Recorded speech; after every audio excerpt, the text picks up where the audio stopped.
Never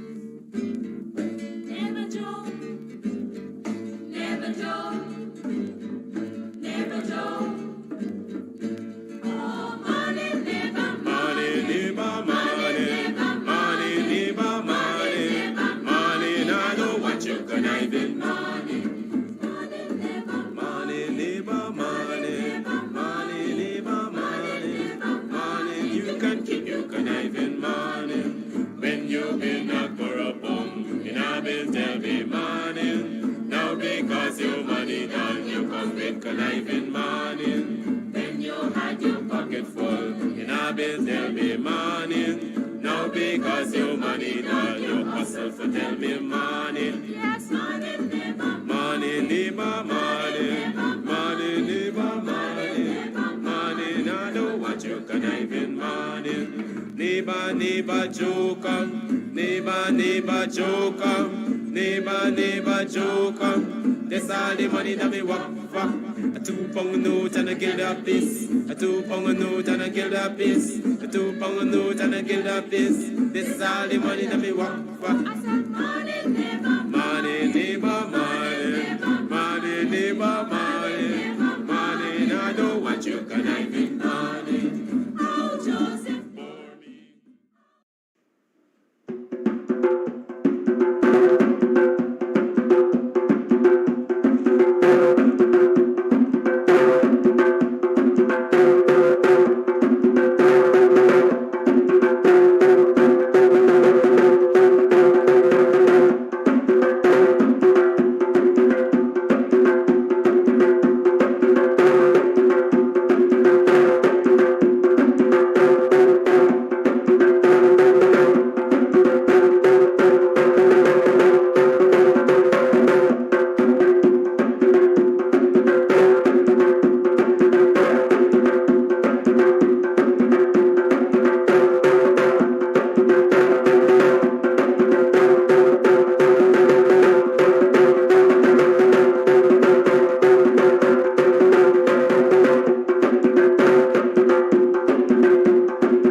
Are you morning? Welcome to another program. Yes, welcome to 2023. Yes, welcome to Guyanese Morning Time. Note, I've changed this name. I've rebranded without a big tadale and announcement and so on.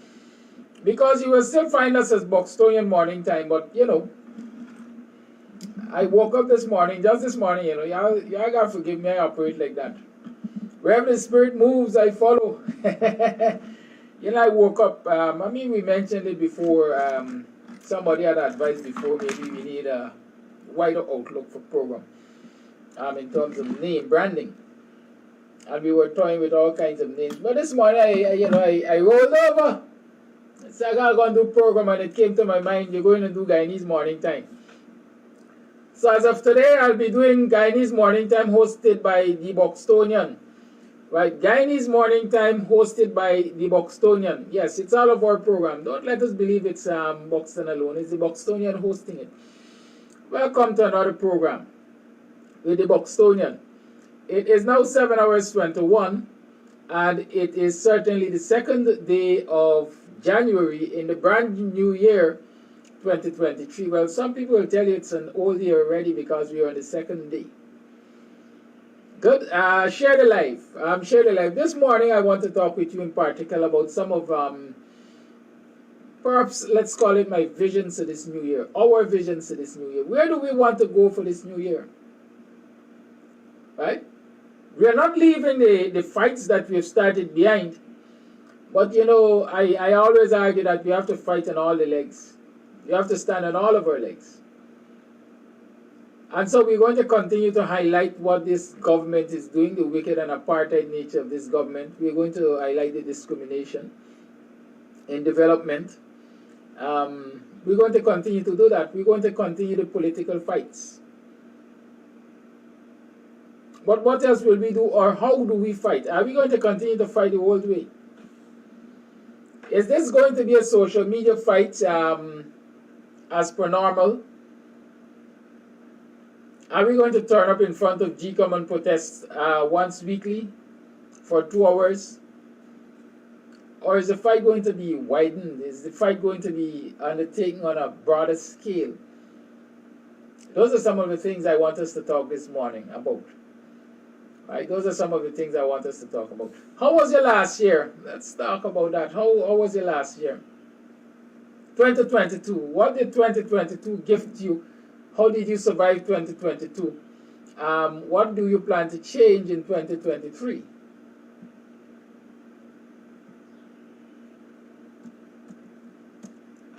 Right? What do you plan to change in 2023?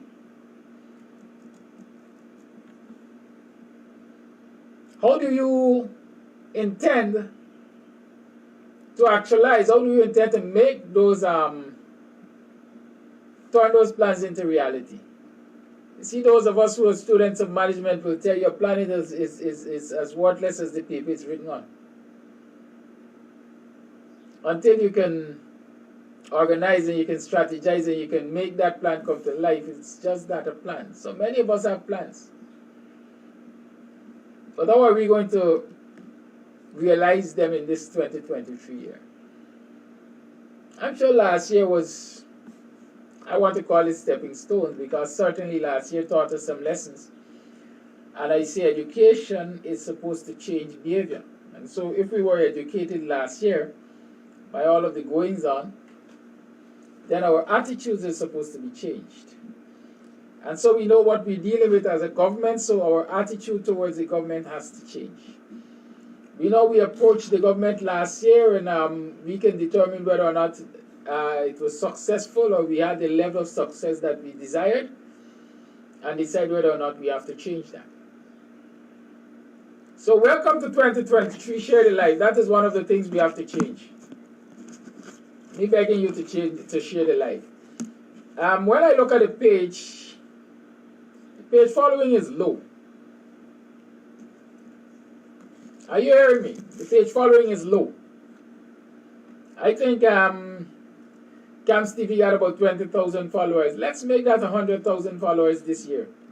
As a matter of fact, let's put the timeline to it. By March We should have 100,000 followers. How do we achieve that? It means each and every one of us who view the program to start with must go and follow it. So please start following. I'm looking for those notifications right now to say who has followed. Don't just like. I want you to follow. Right? And so let's increase on the page followers. And then we haven't been sharing properly. Let's increase on the sharing. How many of you shared since you got on this morning? I can start calling name, you know. I'm seeing some lists here. Alright. I'm seeing a list of people who shared. I can call names. I see people who just liked. I would like you to share also. My BUXTONIAN friend.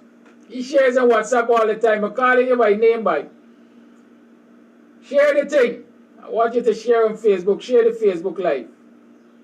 You just click on the share button, or I think there's a forward-looking arrow. You click on that and you share. You share, and this is why it's important that you share on Facebook also, because many of you are members of groups and so on. And so when you share, you can share to a group. You can share to a friend's timeline. You can share to your status. You can share to your story. Please share. I'm waiting. Thank you. Today is administrative day. Today we're doing a lot of admin work to set the tone for the new year. And so let's start sharing. I got patience, and I know you got patience, and you also have understanding. And so you wouldn't be impatient. Please share. Right? Subscribe to the page as in follow. Follow Kams TV. And share the program this morning. Please do that. I'm waiting. You can call some names of people who have liked, but they have not shared. So please go ahead and share too. I don't want to call people's name because some people prefer to sit in the background there and just do their thing, right? But all you can assist us with is by liking and sharing. Right? Liking, sharing, and subscribing to the page. Follow the page. Go ahead. You have no fear. A lot of you are pensioners, so they can't take away your pension. Right? When you were in the public service, you might have been concerned, hey, you know, these people are vindictive, bad, and so on. But a lot of us are now pensioners, or we are self-employed. And so, go ahead and do your thing. Share. A lot of likes. But I want shares. Please do that. Godfrey Clark says to use your initials. Is that what you... don't call them use initials? Nah, it isn't necessary. We're dealing with adults here, man. I don't even have to go calling people's names. This is not a prep class where you got to call people and identify them to do things. All of us know we have a responsibility. And so I'm waiting for you to share. Share the live. Share the live. Share the live. Like the page. Follow the page.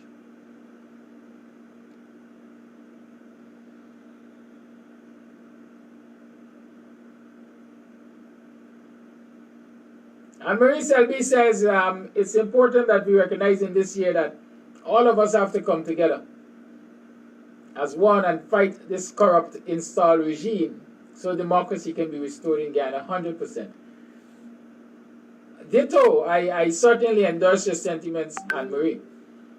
And it's one of the things I want us to talk about this morning, the importance of all of us playing a part in this movement. Right? All of us must play a part in this movement. That is Guyanese morning time, that is BUXTONIAN morning time. Right? That is the movement that wants to see a better Guyana for all. And so this morning we're going to be talking about your roles. What are your roles? I see Emily said, for example, we should protest more often. Emily, I'm happy that you believe we should protest more often, because let me tell you something. When I roll over and I said we're doing Guyanese morning time, I also said our approach this year must be different. It must be multi-pronged. And it's important that people take on some responsibilities. so that we can get more done in the short time we have. And so I have identified in my mind Emily and Rhonda as two definite lieutenants, right? I'm going to be throwing some weight on the two of you. Your shoulders, I know they got broad shoulders. And so I'm hoping this year seriously to work very much closer with Emily and Rhonda in particular. And why am I missing your name? Yvonne. Yes, Yvonne Lamy. I'm hoping to work closer with you. Rastaman, I'm hoping to work extremely closely with you guys so that we can realize some goals in this new year. I believe these people who are going to be making these sacrifices will certainly, they certainly deserve some kind of reward along the way. And so I'm going to be asking this morning for pledges. Pledges. We can't sit back anymore and say, well, somebody will make a contribution at the end of the month or during the month to us, and let us see what we can do with that contribution. I want pledges today. Like I said, today is admin day. We're setting the tone for the year. And so I would like some people to start sending pledges. Well, I pledge this, I pledge that, I pledge that, I pledge the next. So that this movement can go forward. And since I'm asking you to make pledges as to what, so that the work of Buxtonian Morning Time, Guyanese Morning Time, can move forward,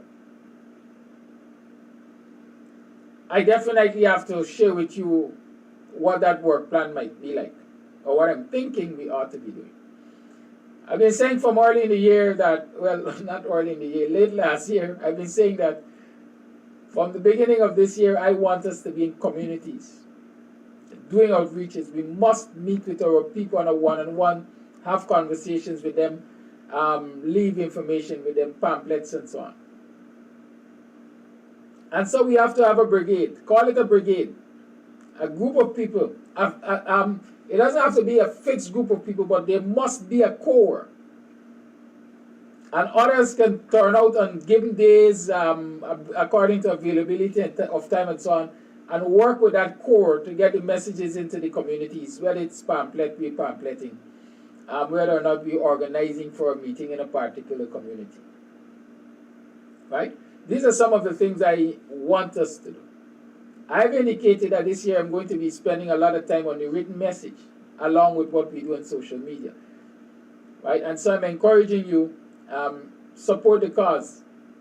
Let's get those messages out there, because it is obvious. It is the research has shown that less than 25% Guyanese, especially those we want to meet, have daily access to social media. They can't afford the data and so on. And so if we really want to meet them, then we have to go where they are. We can't always expect for them to come to where we are or meet us on social media. We have to go to where they are. Paul Sankara is saying the opposition leader is not strong enough to carry the fight to the PPP. And so the PPP has become ruthless. Paul Sankara, out of that recognition, or that admission, whichever one we want to see it as, we recognize that we have to do our thing. This is not about the opposition leader alone. We have to do our thing as citizens. Good? And as the host of Guyanese Morning Time, Buxtonian Morning Time, I'm saying that, listen, I'm ready to lead, I'm ready to work, or to continue the work which we've started.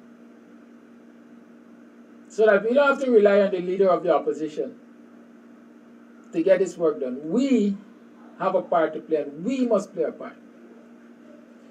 It's important that this work gets started, and I'll tell you why. It's 2023. Elections are due sometime in 2025. So technically, elections are due in another 3 years. 23, 24, 25, in another 3 years.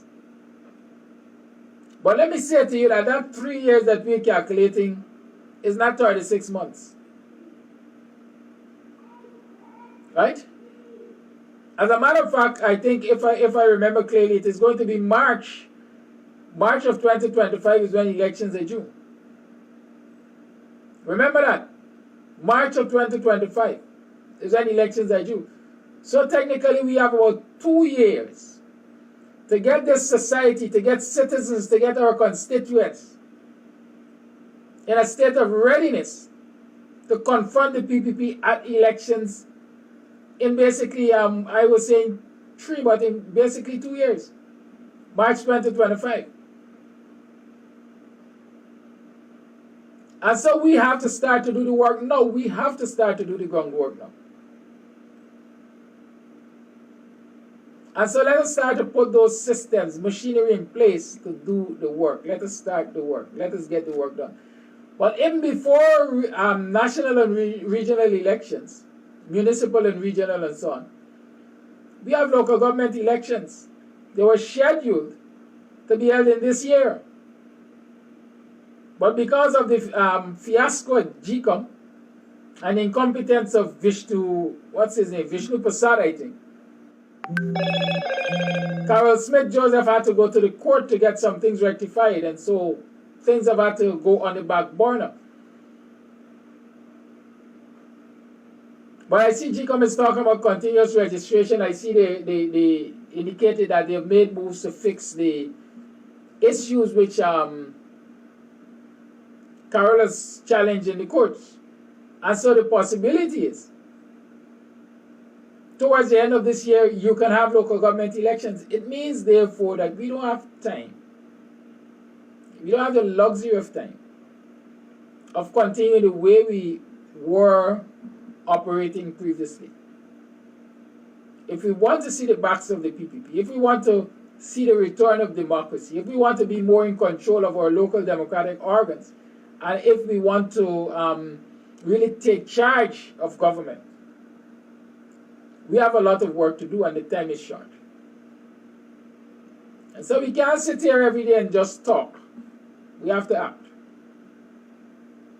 We have to act. And I'm saying the action that is required is, for example, we have to have those brigades that will go out there and talk with people and distribute literature, engage people. We have to have those brigades that will go there and protest when it's necessary. We have to have those brigades that will put together the literature. So this thing has to be a system. It can no longer be a one man deciding, hey, we're going to protest this week. Let's go out there. You have to have a system that will work. As I'm saying this morning, I'm looking for pledges. I want pledges of human resource. Who are the people willing to work? What are you willing to do? I want pledges of support. How do you intend to support this struggle? Right? How do you intend to support this struggle? Are you going to support financially? Are you going to support resource-wise? Are you going to support by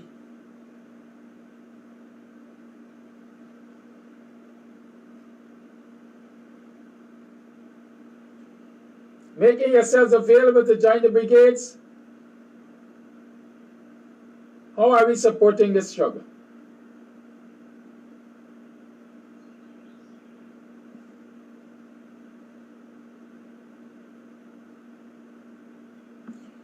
Remember, we're using 6225933 as the number which you can call in on. We're using 6225933 as a WhatsApp number. And so you can send your pledges via WhatsApp.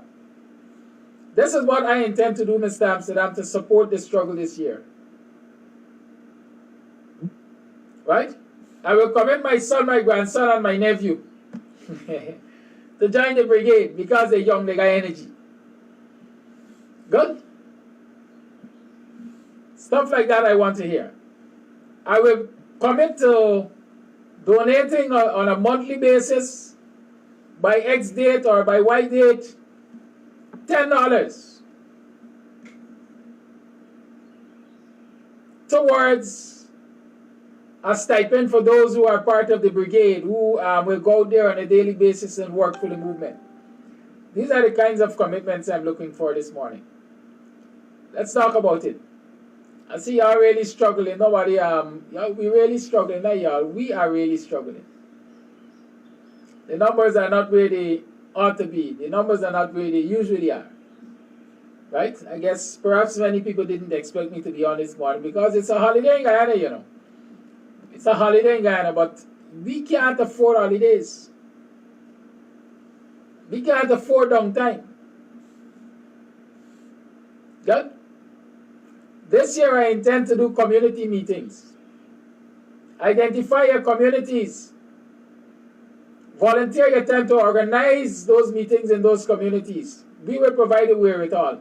Sound system, PA system, advertising, flyers and so on for meetings. They will come from this end. All we want you to do is to be foot soldiers, people on the ground, organized to those meetings, so that they will be success stories. You don't want to go out there with a meeting and 10 people turn up, and the PPP is laughing all the way to the bank. Watch them. The thing that could challenge me is only 10 people there at the meeting. Good? I'm also going to say this. This is a touchy one. I'm also going to say this. Good? Anne-Marie Selby says she's going to contribute financially on a monthly basis. Anne-Marie, I would really appreciate it if you send the information to the WhatsApp, 6225933. That's so we can create that database of people who are contributing to what. Right? And so we will have a team who will be calling you or sending you a slight reminder on WhatsApp to say, Anne-Marie, thank you for your support. We're looking forward to receiving it. And that same team will report to you, thank you for your support. This month we have been able to do XYZ. Right? So it's not just collecting your support, but also being accountable to you. Good. What was I saying? Did I miss something I was saying when I spoke about Anne-Marie? Right? Let's share the live. Let me say that. Share the live, follow the page, right? Like the program. That's where we are starting. We need to build the followership of Kams TV. Right? By the end of January, the followership of Kams TV must at least be doubled. And we are going to continue to do the work in the communities. Yes. So I was saying, we want volunteers who will identify their community. Some people might not want to work nationally. Some people might be contented working within their own neighborhoods to organize stuff. Drop me a line on WhatsApp and say, listen, I am from the Peters Hall neighborhood. And I, along with some of my relatives and friends, will form a little group here and we are going to organize meetings. And so that you guys can come and talk with the residents and so on, and you can chart the course with us. Okay? So let's do that. Like I said, resources are going to come from this end in terms of flyers, if you need them. Loudhailers, if you need them. Public address system, definitely when we have the meetings and stuff like that. The hardware, we are going to provide for meetings and things. What we want is your commitment as a people in the communities, whether you want to assist nationally or locally in your neighborhoods. So start sending those commitments. 6225933 is the number to call or to send to WhatsApp. Oh, I was saying this is a technical one. I haven't had any discussion with the WP about that. You know, I'm an executive member of the Working People's Alliance. I will forever be grateful to the WPA for all the political education that it has given me and so on. But I'm seriously at a point where I think my energy is not being matched. Right? I think my energy is not being matched.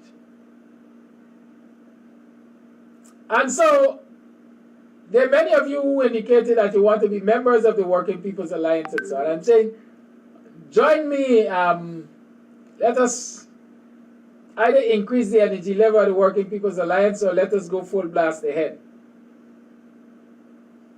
and get the work done that we have to get done. This is a public declaration. Whenever I sit at the Executive Council, Executive Committee of the Working People's Alliance this year, I'll be pushing hard. Because last year I've heard a lot of calls to the WPA to be more out there. Be more out there. Be more out there. Right? And so when I return, when we meet for the new year, I definitely am going to say, listen, we got 2 years to elections. And we can't be caught on the back foot. We got to be blazing the trail if we want to make a difference. And what I want to be able to do is to say, listen, I've got all these people who are supporting this drive. I've got all these people who are willing to work with us, to do the work in the communities, to see the backs of the PPP. And so I'm counting on your backing. I'm counting on your backing. I'm counting on your backing. This is not about race-based politics or anything. This is about saving Guyana from the PPP. That's what I see it as. You get good governance, I'm happy. I say it all the time. My fight is against a system that is wicked, a system that is vindictive, a system that is certainly destructive. And whoever can change that system, so be it. Jaiwan Bundari is asking if it is 2 years. Jaiwan, what is your calculation? Maybe I'm wrong. Let's talk, Jaiwan. How many years we got? What time frame we got to the national elections? My calculation is that national elections are due by March 2025. Are you on the same page or you're thinking it's a year later? They were in March 2020. Right? And so I'm saying, when people tell you it's 2025, it's very early in 2025. And so basically we got 2023 and 2024 to make a difference. We can't sit back and wait on anybody. We can't sit back and wait on people who have been fighting and every day they're fighting. Can't do that. Let us chart our course as citizens. And like I usually say, when citizens chart the course, politicians will either toe the line or fall back. Their choice to make. But since for the greater part we are the ones who are feeling the brunt of bad decisions in government and so on, then we should leave. Jaiwan Bundari is saying he is predicting a snap elections. I've been saying that since last year, that the possibility is the PPP will go to snap elections, especially recognizing the major opposition party as in the PNC being in such disarray. I'm calling it disarray. I don't know who sees it as disarray, but I see in disarray. Right? And so if we really want to stem the tide of destructiveness that the PPP is, we have to take actions. We have to do things. And I'm asking for us to form that collective to start to get the work done in the communities. We'll look for political backings after. We're going to decide who we're going to throw all this work behind. But I could tell you it's not a PPP. Right? I'm telling you that for a fact. It can't be the PPP because we have to work together to get rid of the PPP. As if the PNC gets its act together and decides, well, it's gonna work for the will of the people, then we could consider them. If the WPA decides, well, here, we're ready to really work, as the people have been calling on us to do, really lead, then we're going to get their back. But for now, let us lead as citizens. That's all I'm asking.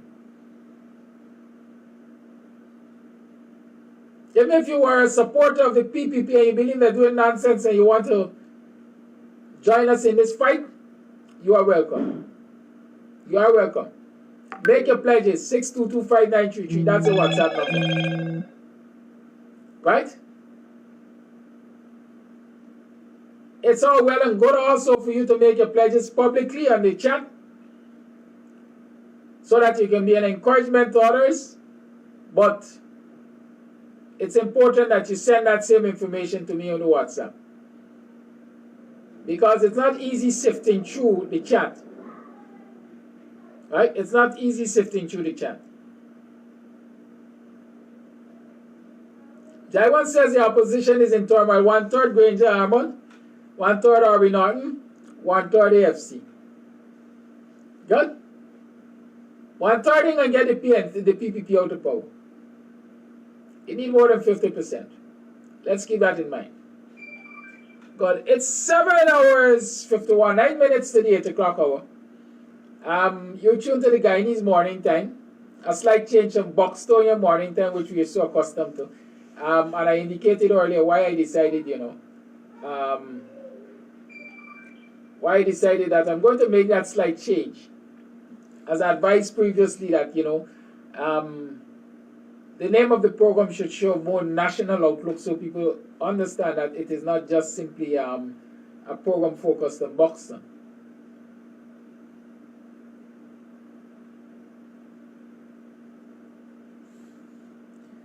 Good. And so I'm reminded that if people are willing to join, if people would like to join the WPA, then they need to know how to do that. Again, I am taking responsibility for a lot of these things.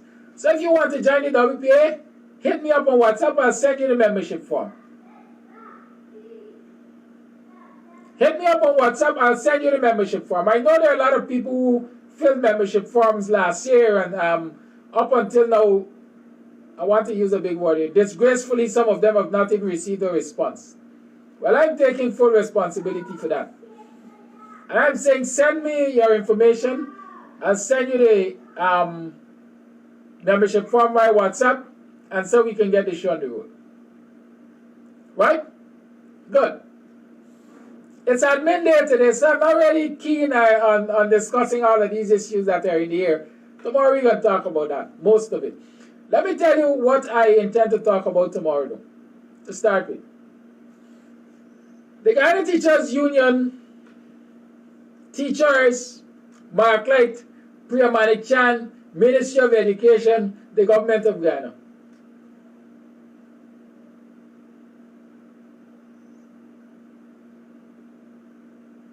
Those are some of the things I intend to talk about tomorrow. Because if you notice a few days ago, I posted that Priya is now scurrying. She is in a mad rush to prevent industrial actions coming from the teachers. And while Priya is in a mad rush to prevent industrial action, the GTU is silent. I like call them out. So I call out Mark Light and Coretta McDonald as being silent as President and General Secretary of the GTU. Coretta don't like her name call, so she responded. She said, Mr. Amsterdam, I'm willing to talk to you and your viewers. Tomorrow morning, Coretta and I will be talking about what's happening at the GTU. What's happening with teachers. What's happening with this planned industrial action. And why Priya running around helter-skelter to try to prevent it. So we know for a fact tomorrow morning, Coretta McDonald and I, we are going to be talking. I'm making an open invitation here also. I think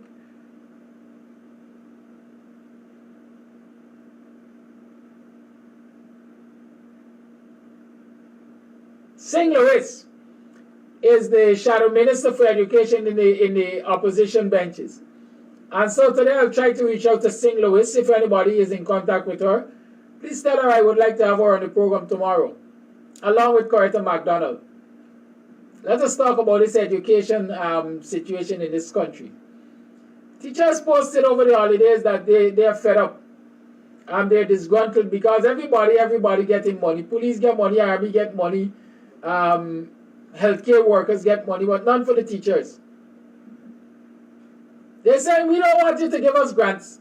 We want you to sit with our representatives and let us talk about our multi-year arrangement. Let us talk about the bunching. Let us talk about all of our benefits. as part of the collective bargaining process. Don't come to us with grants. We don't want that. And if we can't get you to sit down, then we're going to take strikes. I can tell you that a large number of teachers are already prepared because they have indicated to the union that they are in support of full-fledged strike action. And so that word got to Priya. And just as how they operate, I like to say here, scare them, they operate in an unplanned manner. They don't have a plan of action. Priya was quick to say to Olato Sam and all the seniors at the Ministry of Education, y'all get busy and prepare vouchers. Get busy preparing vouchers so that teachers can get uniform allowance and $10,000 grants and so on when the term opens, so that they're going to stay quiet. Is that what our teachers are valued? $10,000 grant here and there? A uniform allowance that can't buy a full-length skirt? Why do you think the teachers... Why do you think the teachers are so skimpily dressed in many instances? I knock in teachers, you know what I mean? Yes, they have to be properly presented in the classroom. But any of the allowances that are given to them, right? If the allowances that are given to them is scanty and skimpish, then you expect that they will wear scanty and skimpish clothes. Right? That's a fact. And so those are some of the things I'm going to be talking with Coretta McDonald definitely about tomorrow. I'm running around to prevent this industrial action. I'm going to also be examining the fact that Marklight is compromised. There's no question about Marklight being compromised. When you as a union leader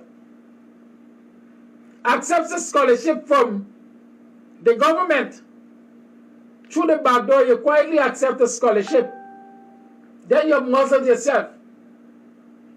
You've compromised yourself as union leader, and you've compromised the union. Because now you have a scholarship from the government, and you're saying in my mind, if I up the ante on them, if I call strike on them, the possibility is they will pull the scholarship, and I will have to find money to pay cash for my master's or whatever the scholarship covers. No union leader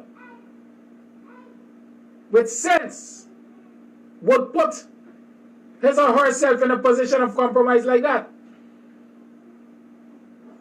And so since Marklight apparently doesn't have sense or didn't have the sense or just believes that he is smarter than the membership of the Guyana Teachers Union, I think the time has come for teachers to perhaps move a no confidence vote against Marklight.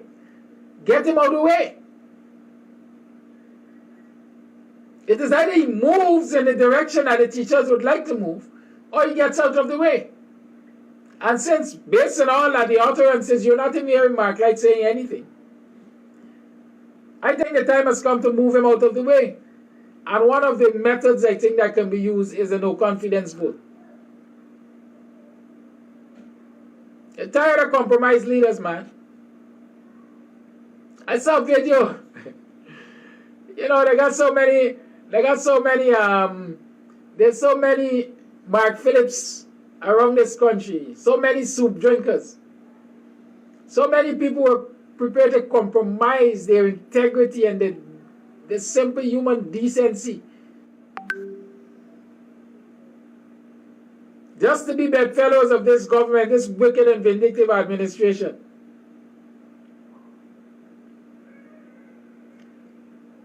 O'Neill, Vanessa, Yonette, I like when people tell me what they're talking about. I don't read minds. You are too much. What makes me too much? Help me to understand myself. Good, so I can change or I can stay on the course I am. I saw a video the other day when they installed the Teaching Service Commission. You all recognize that the Teaching Service Commission is predominantly Indo-Guyanese? There ain't got nobody black interested in education in this country?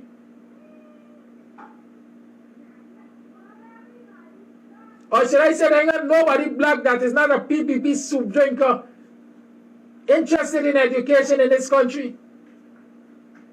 And so the Teaching Service Commission is predominantly black, predominantly Indo-Guyanese, and predominantly PPP. Does the opposition even have a representative on the Teaching Service Commission? I understand that the opposition is supposed to be a part of the system of appointing teachers, commissions in general. They have had to be consulted. Did Ari Norton, as leader of the opposition, agree to that composition of the Teaching Service Commission? I would like to hear his answer. And so sometime in this new week, in this new year, definitely, I'll be reaching out to Ari Norton to come on to Guyanese Morning Time to talk with folks about a lot of things. I do hope he accepts. Well, I will tell you when I invite him, and I will also tell you if he accepts or not. I expect him to accept. Right? Well, I'm talking about this video of when they announced the formation, the constitution or reconstitution of the Teaching Service Commission. Mark Light was in attendance as president of the GTU and was not even acknowledged. Can you imagine that? Mark Light was not even acknowledged as president of the GTU. When the members of the Teaching Service Commission were sworn and announced. No acknowledgement from Mark Light. Even when they were taking photographs, he was almost left out. Thanks to Satire Girl. She recognized it. And she told the front guy, look. Look, the footstool Mark Light is there. We gotta get it for photo up. Bring it.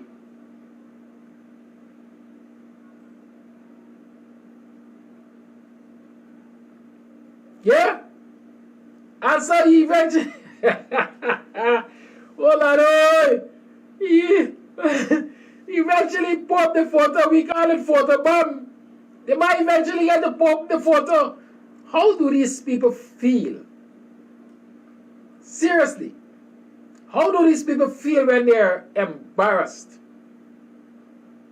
in such a manner by a government, a group of people that they roll over and bend over backward to support for their own personal growth, I would say, their own self-aggrandizement?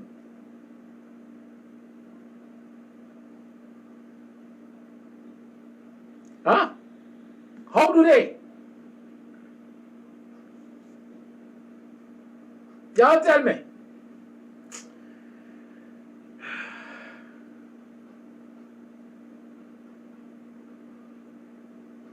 Cecile Ogo wants to know what Prayer is doing with vouchers, uniform allowance, and so on. What is that? She's trying to bribe the teachers not to strike. In case you don't understand. She's trying to bribe the teachers not to strike by giving them $10,000 grants. Because we care vouchers. What did they give them last year? Some kind of 10,000. Well, really and truly, it wasn't $10,000. Last year when Prayer gave grants to the teachers, she gave more for photo shoot. Y'all remember? I must go find that thing, you know. Last year when Prayer gave grants to the teachers, she gave more for photo shoots than she gave for uniform allowance, than she gave for teacher resource.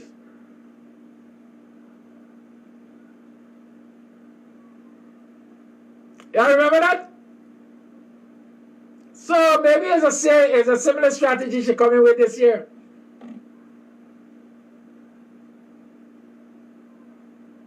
Just remember that. It's 5 minutes past 8 o'clock. Let's open up the line and talk. I want to hear your thoughts and my thoughts. Somebody is asking if I'm still running for a seat. and I have their support.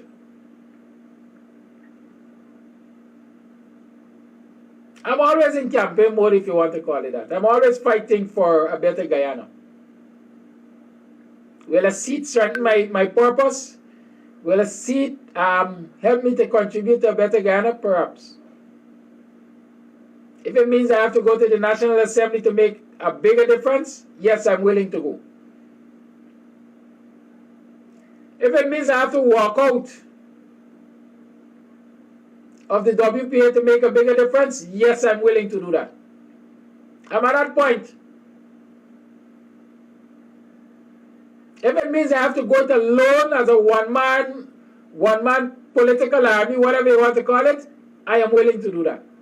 Whatever it takes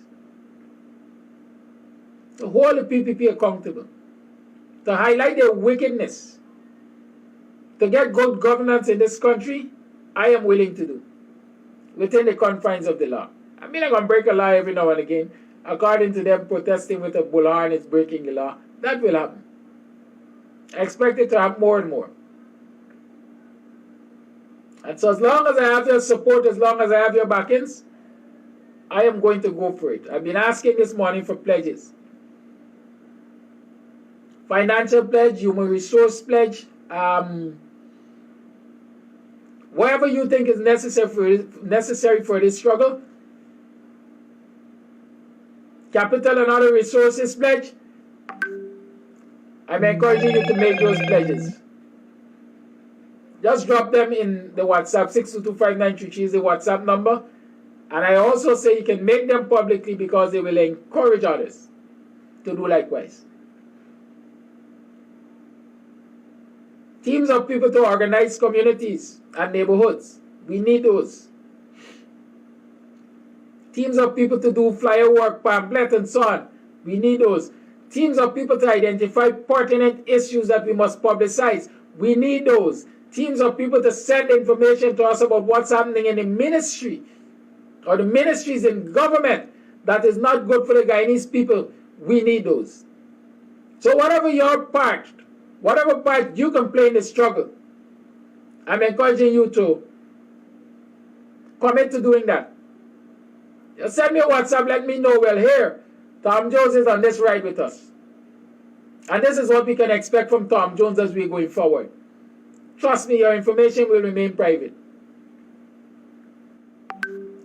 6225933 is that number you can call right now. Let's talk.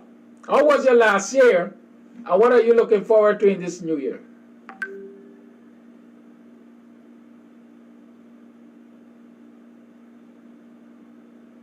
One is saying that the teachers have to entice students. Rhonda, you know, you and I would knock it steady on certain issues. Explain teachers wanting to entice students. Are you hinting that our teachers are pedophiles? And so they go to school to entice students by the way of dress? I disagree. At least for the greater part, I disagree.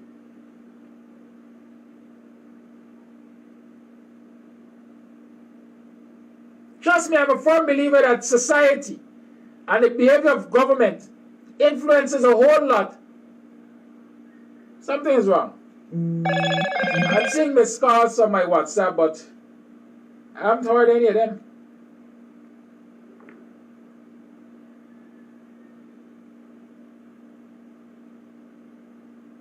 Alright, y'all go ahead and call now. Let's see if I can get these calls.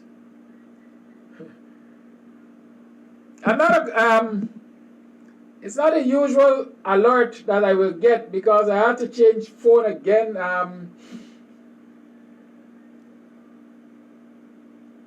One of the strangest things happened to me on Old Year night, New Year morning. I used a regular phone and I sent out WhatsApp New Year greetings and so on, and I received and responded to someone. And then I put the phone to charge, working. And New Year morning when I got up, the 1st of January, the display was no longer. Right? So that phone is no longer working. The display is gone. I grieve. I grieve. I tell you, I grieve. Good. I'm not getting a call.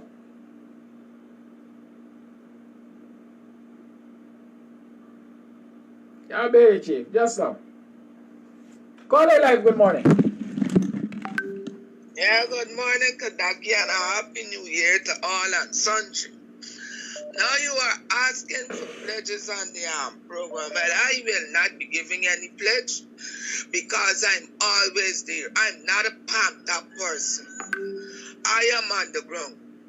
And however you decide to roll this year, I will be with you. I wouldn't go there and say, oh, I'm going to do this, and then when you look for me, I am missing. I am only absent from protests. And you know, I was very, very sick. My blood pressure was very high, and I was out there. So I wouldn't join the team that say, I will be doing this. You know that you got faithful soldiers on your shoulder. You got me, you got Emily, you got Rastaman.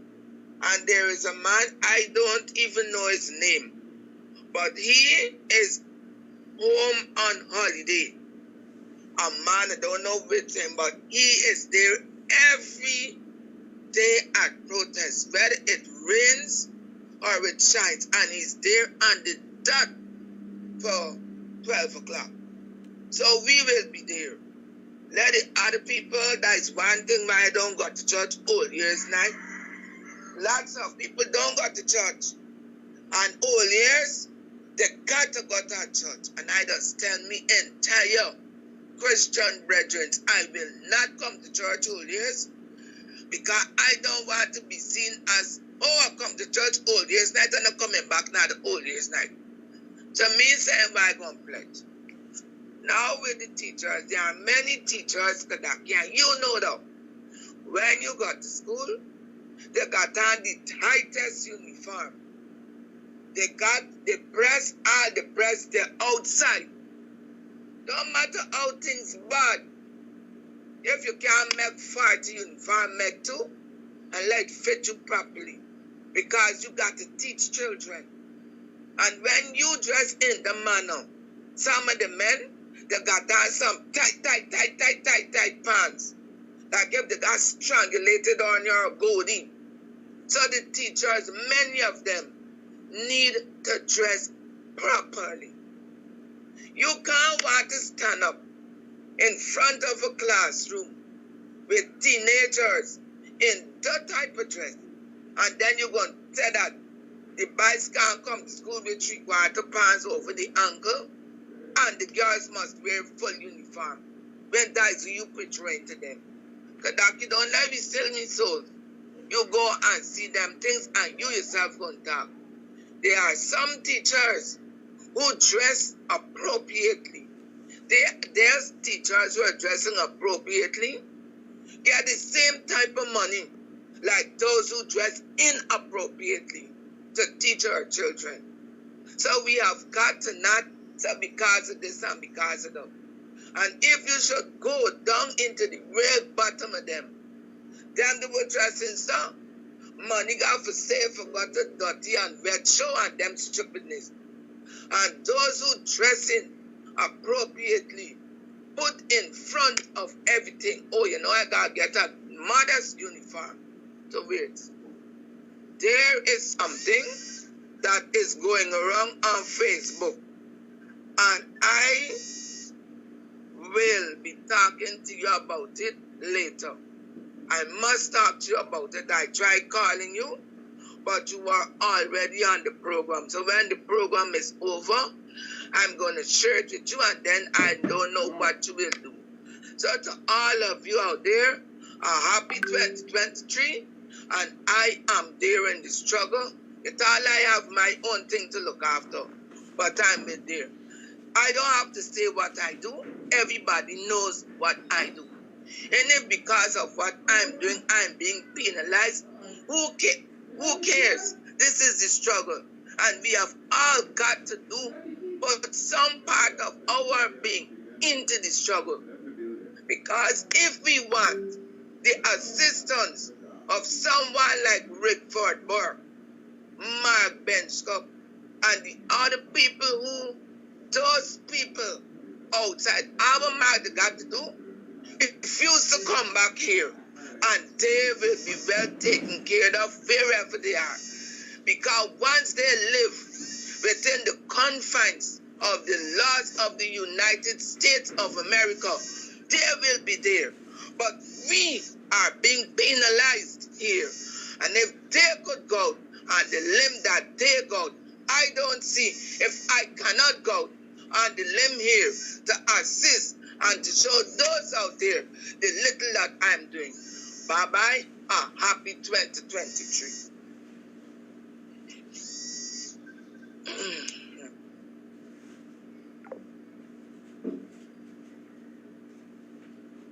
Thank you, Rana. The lines remain open. 6225933 is the number to call. I think I saw a voice note. Did I see right? It's audio. It doesn't say. Let me see.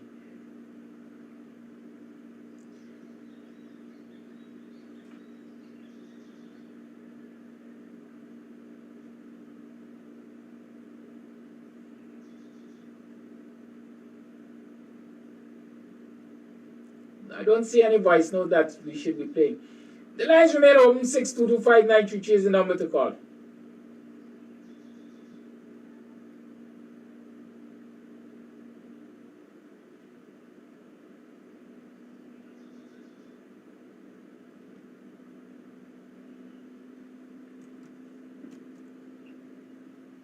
Like you're fighting for targeting.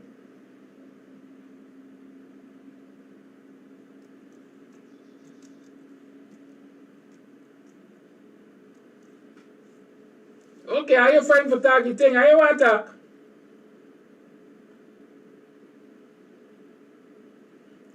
Alright, let's if y'all want me to talk about teachers and their way of dress.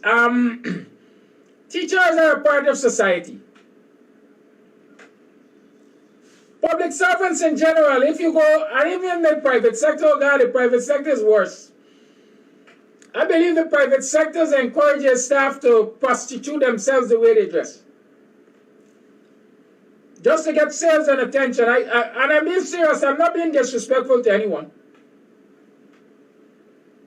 I hope no one interprets it as me being disrespectful. But when you look at the way people are forced to dress in the private sector, because that is a prescribed uniform, then you say that a lot of these private proprietors are basically prostituting their staff. Right? But we'll address that. Let me take this call. Call me live. Good morning. Yes, good morning to one and all.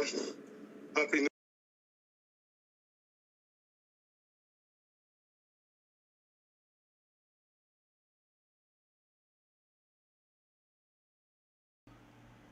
Good morning, good morning, good morning, good morning. Morning, neighbor, morning.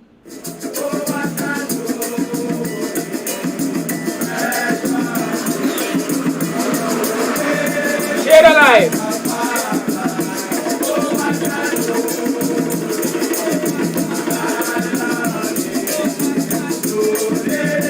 I little lassie, I.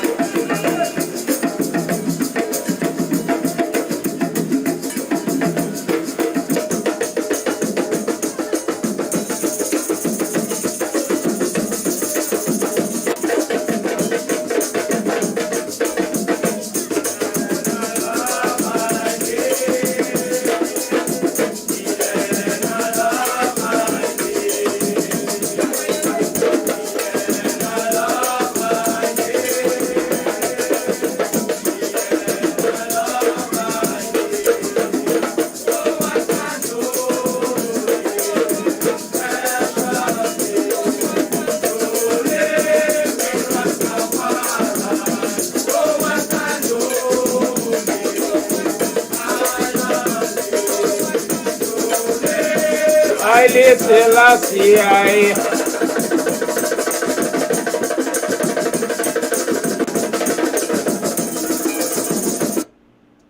Good morning. Good morning, brothers and sisters, Guyanese all. Welcome to another program of Guyanese Morning Time, the Buxtonian Morning Time, Guyanese Morning Time, hosted by the Buxtonian.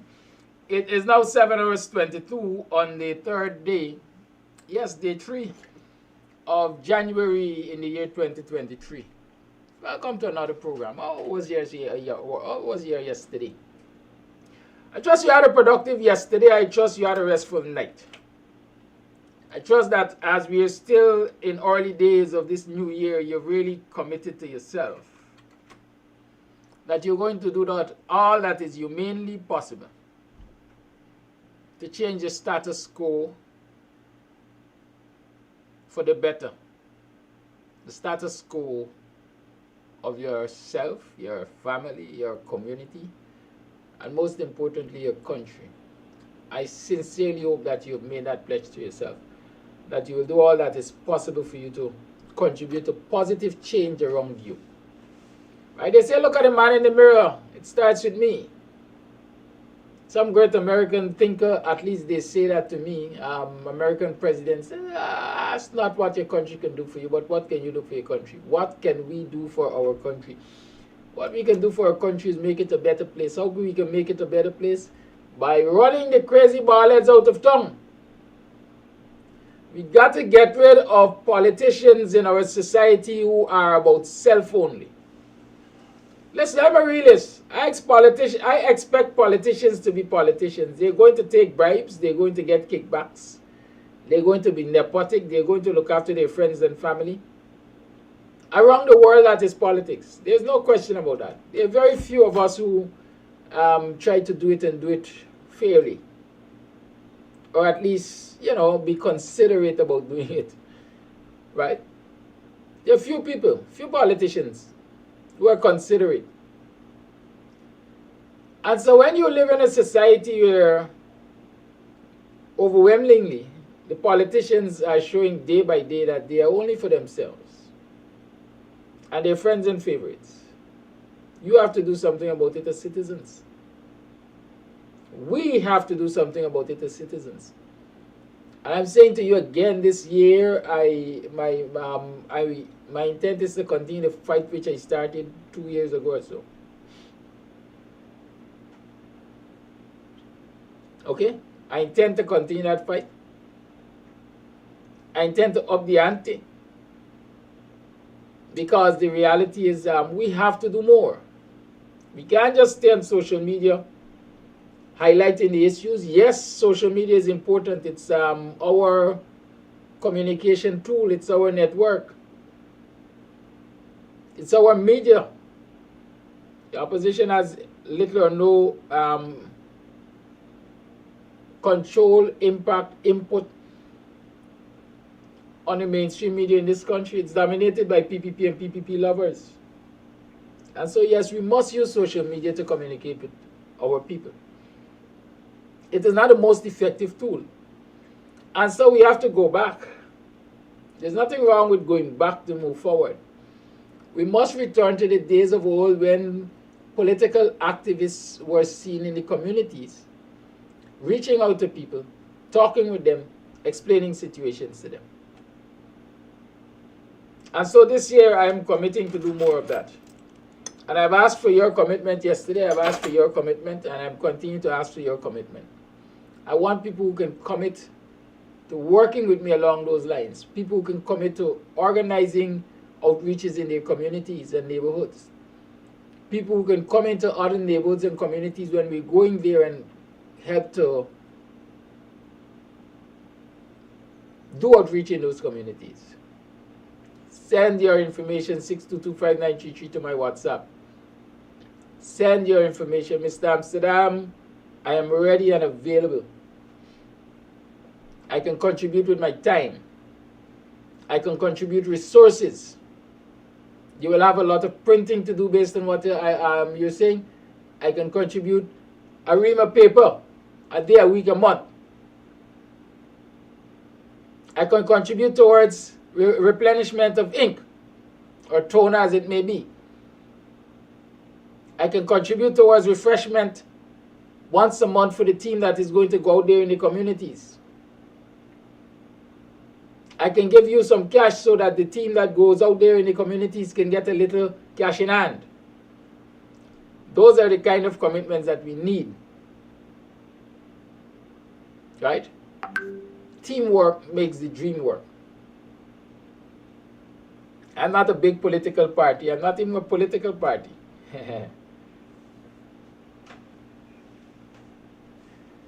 Some morning, some people just want to tell them personal things like Keshki. The only way you could know me more nasty is because somebody close to you being close to it. Right? Tell your family members, keep the secret. Don't let them discuss it with you. Right, so these are some of these are some of the things that we have to do.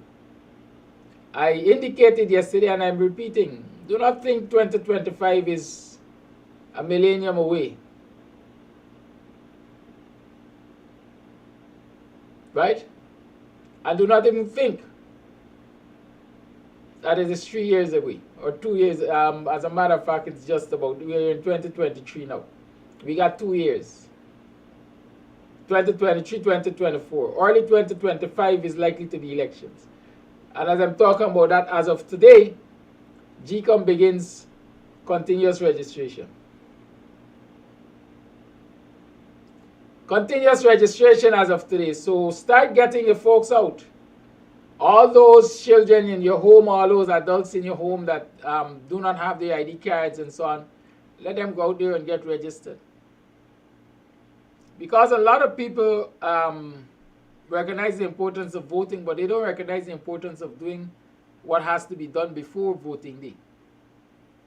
And that is, you have to get your ID card, you have to get registered. Not necessarily for an ID card, but yes, it's a byproduct. You have to get registered to get on the voters list. Because if you're not on the voters list, then you're not a legitimate voter. And so please, start spreading the word. As of today, continuous registration has started. Let your people get registered. We're going to fight the other battles in terms of cleansing the list and so on.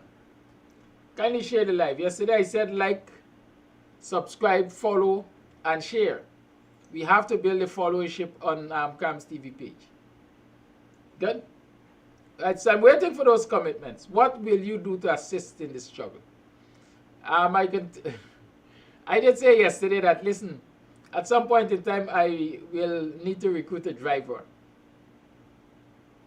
Driving is a skill. We will need somebody to drive at least one vehicle, to go into communities and broadcast messages, to take the team from place to place, and so on and so forth. Right? Candy, the time for those flyers have passed. Those were last year's flyers. We're talking about the new year going forward. Flyers for this year will be coming out soon. And this is what I want you guys to do also. I did mention it yesterday. Because messaging is important. It's good to discuss the general issues, but it is also better to discuss the local issues.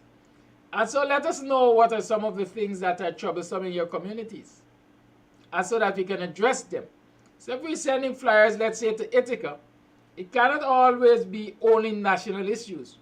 We must be able to address issues that are local, indigenous to Ithaca. So that is why it's important that people operate as community organizers and recognize what's happening in the communities and reach out and so on, and so that we can address those issues. Good. Welcome again to Guyanese Morning Time, and I'm repeating, the program is now called Guyanese Morning Time. And so that folks don't get the impression this thing is local to Buxton. This is a Guyanese program. It discusses Guyanese issues. It is hosted by the BUXTONIAN, and that is why it was originally called the BUXTONIAN Morning Time. Good? But let us recognize it now as Guyanese Morning Time, and let us recommend it to every citizen in this country. Regardless of race, color, creed, political affiliation, you just send the link to them and let them tune in to Guyanese Morning Time. How many of you have seen that interview with the fat guy on Al Jazeera? You know, it's It speaks volumes when it takes the foreign press, like Vice News, like Al Jazeera, to come into this country and interview your public officials in a way that exposes what your government is about. It speaks volumes. It says, to start with, the local media, according to my grandmother, in fit a pint of parrot piss.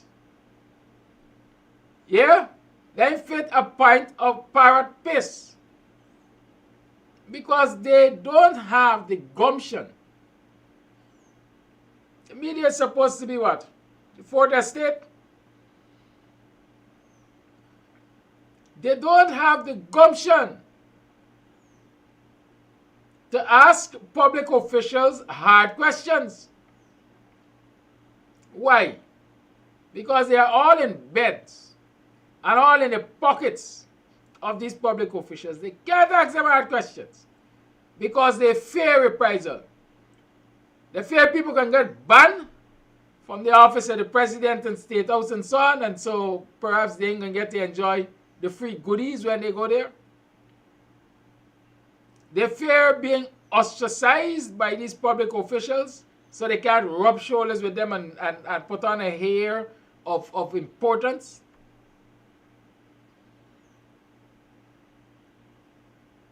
In some instances, they fear the taxman will be sent to audit their entities and all these kind of things. And so all they desire to do is live nice, live good with the public officials. And so we ain't going to mash their car, we ain't going to ask them. We're not going to ask them hard questions. Well, I posted an interview with Al Jazeera on Kams TV page sometime last night. I recommend that in your spare time you're going to have a look at it. Go and look at the interview with Al Jazeera, and you're going to hear the fat guy talking a lot of trash. Right? Reading out a long list of things that the government of Guyana is doing and interpreting it as the citizens benefiting from the oil money. A one-off cash grant here, a one-off cash grant there, money to only selected sectors of the society and selected groups of people, waxing lyrical about improved health care and people are still dying in childbirth.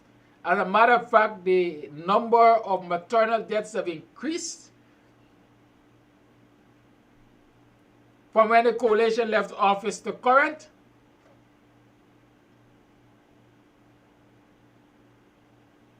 Waxing lyrical about improved education, and University of Guyana is still not yet free as promised. Y'all go listen to the fat guy talk foolishness and be your own judge. Thanks to Al Jazeera. Thanks to Vice News. That's how we get to know the foolishness of the people who call themselves leaders in this country. I'm waiting for Coretta McDonald.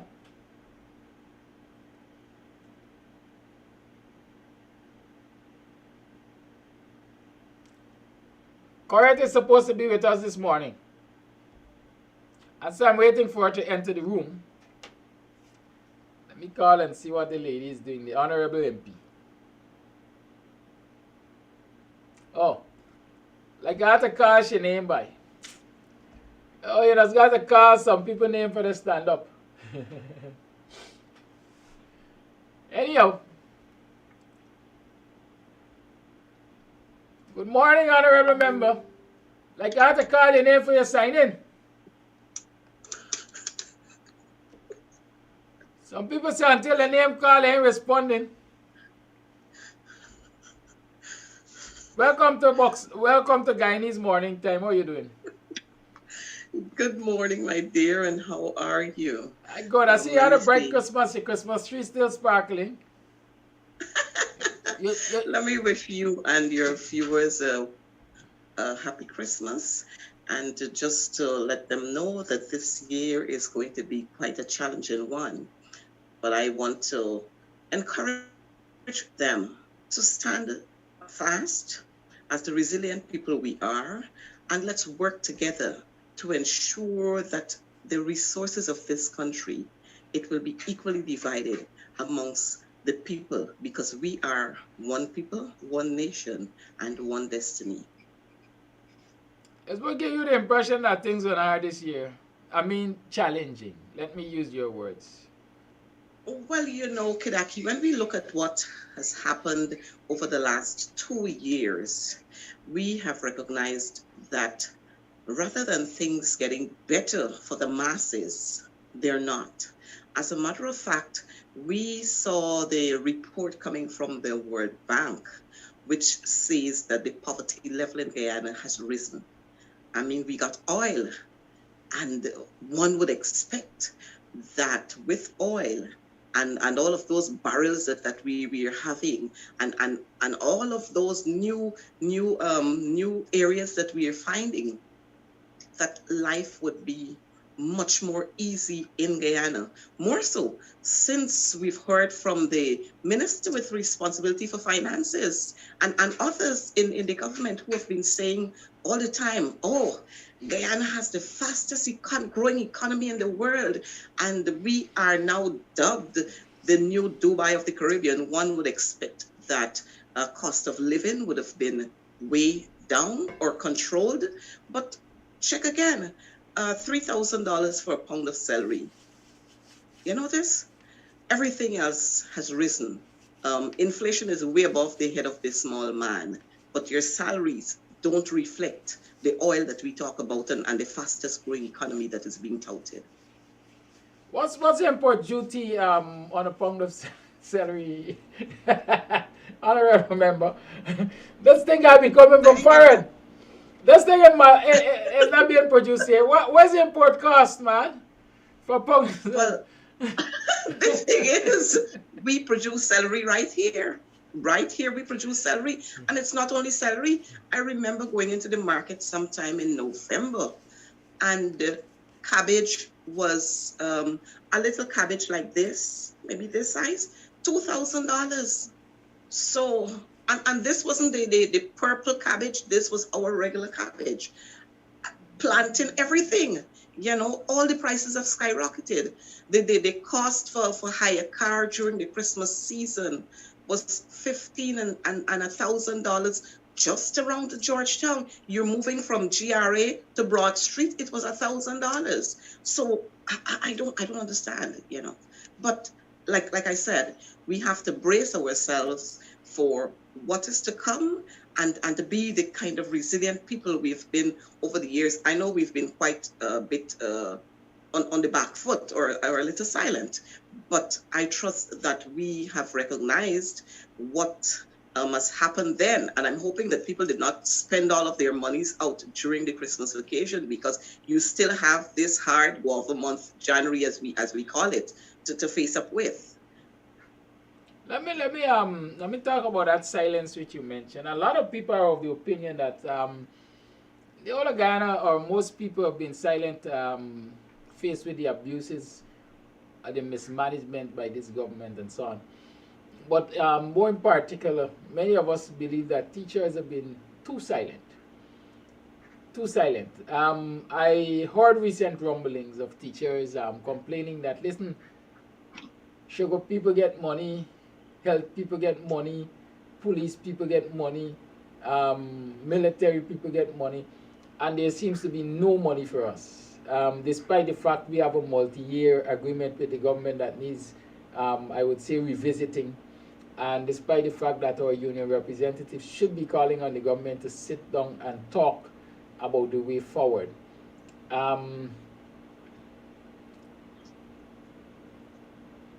With these complaints, with these rumblings that I'm hearing, I'm also hearing, listen, teachers are ready for a full-fledged strike. but I'm not hearing the union president, Mark Light. I haven't heard the union general secretary, Coretta McDonald. Well, you are here this morning. Tell us quickly. I like to go back to come forward. What would you say is the greatest achievement of the union for 2022, especially addressing teachers' issues with this government? 2022, we have several achievements that we can boast about. We, as a union, we recognize our teachers every year. So in December of last year, we were able to again recognize over 60 teachers, including some retirees. And this is what the union would do. We have been able to complete our payments for bursary awards, and this is a separate activity from the award ceremony. We have been able to complete our bursary payments to our members, their children, and members themselves who have excelled at the various levels: University, Cape. This is the children, CSEC, Cape, and the grade 6. We've been able to complete the payments of our death benefits. In addition to that, we have been able to ensure that Nationals 2022 was held, which was the 60th championship. We were able to ensure that that was held, and our children who have been locked in for 2 years, they were able to come out there and to showcase their talents, as well as teachers, because there was a teachers championship. In terms of policies, we were able to have some of our policies activated with our partners at the Ministry of Education, and I'm sure you would have seen coming out of the office of the new CEO, at least two memos talking about some changes that are going to be effective for this term, which means one is we have no more general schemes, though the whole business of writing general schemes and general schemes, we're not going to have that. So these are issues that the union was pushing all along. We have finally been able to get them out. We're also, we would have had this whole business of all this record keeping, writing for teachers. We've had that too placed off the list, where you're going to use technology now to be able to send through your information rather than you having to write. Quite a lot of other things have happened with the union, but I can safely say that in 2022 we were able to, I think this is one of the highlights, because it usually happens earlier, but we got it a little late, where our teachers were able to receive their duty-free concessions, much to the dislike of quite a lot of head teachers who felt that they should have had theirs. You know that was taken from us and the Ministry of Education. They are now doing the entire process now in terms of putting the list together. Of course, they would have invited GTU, and I think that's just a matter of formality. But we're happy that 100 teachers have been able to receive their duty-free concessions, and they are going to be driving pretty soon. In terms of quite recently, you noticed the commissioning of the Teaching Service Commission, which was one of the very, very, very huge burden that we were carrying as a union, because you would know the Teaching Service Commission, the life ended in 2020, and so 2020, 2021, 2022, we had no commissions, so teachers were no promotions were done. In terms of senior promotions, we had none for teachers who fall on the public system, as well as teachers who are in the board, who function in the board schools. What we would have had are transfers and junior appointments, but no senior appointments. And so we were happy that the Teaching Service Commission was commissioned. When it was commissioned, we're not happy about that. But I suspect that it's because of lots and lots of talks that came out of our recently held General Council meeting. We saw the rushing to commission the Teaching Service Commission. It happened then.